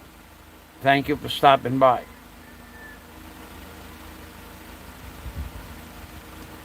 I'm done. Well, let's see what we got here. See if they gave me the right.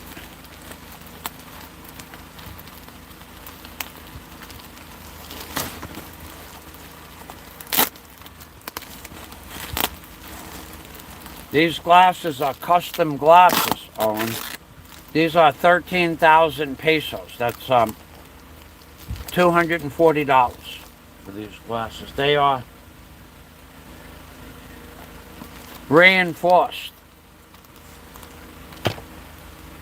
Inside here, you've heard of the you know the ocean explorer that went down to see the Titanic that blew up?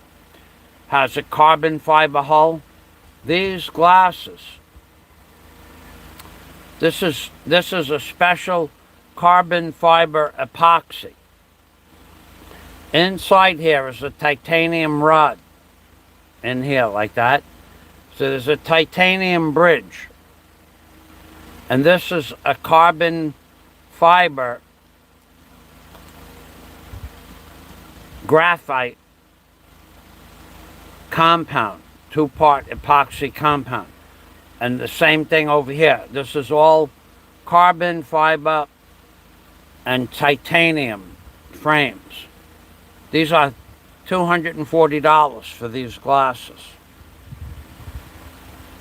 And if you don't believe me, well, I don't know what to tell you, but I paid $240 for these glasses.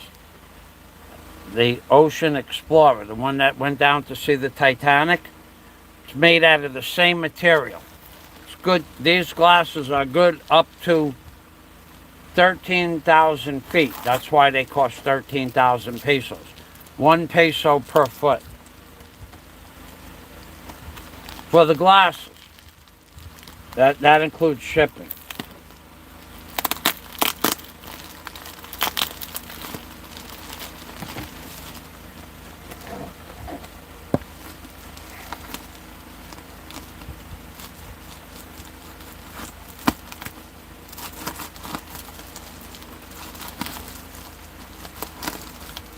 I just got to make sure, well, it makes no difference now if I got the right one or not. But I ordered something. Okay, I got the right one. I bought something from Lazada for $6, $6. And it lasted a long time. For $6, I'm very happy with the product. But just recently, it fizzled out. But this one,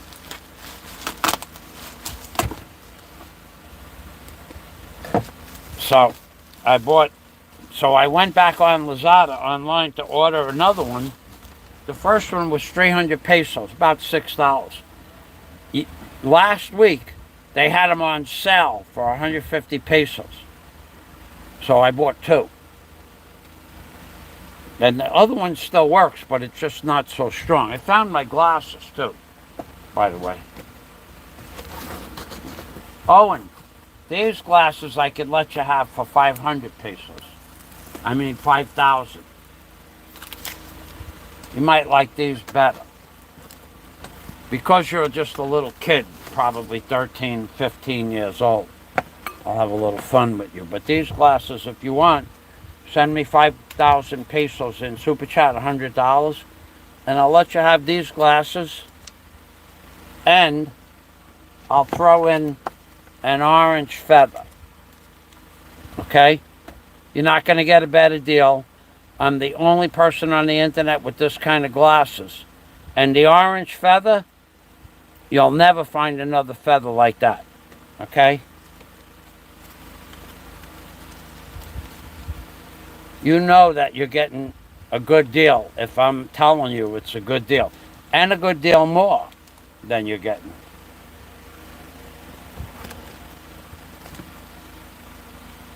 Owen.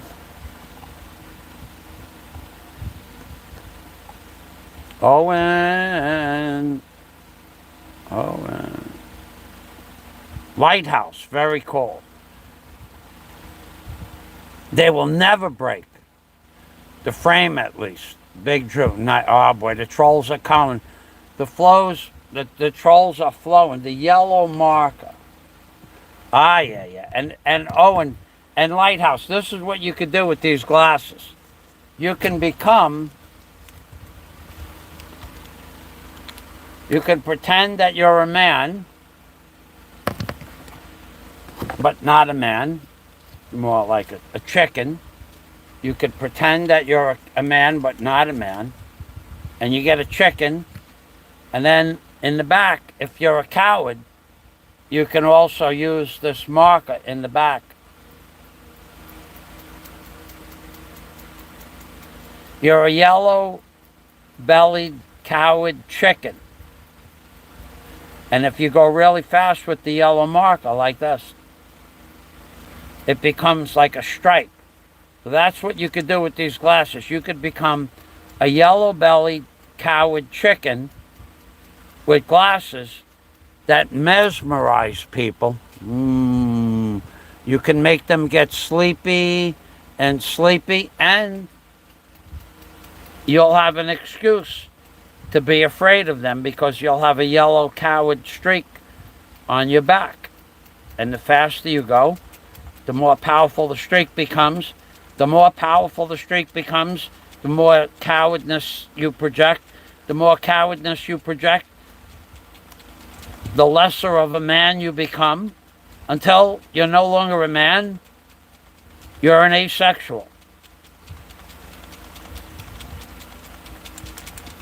And that's what I can do for you for 5,000 pesos or 100 US dollars. Only 100 US dollars. You too can be a yellow-bellied, straight coward chicken, asexual.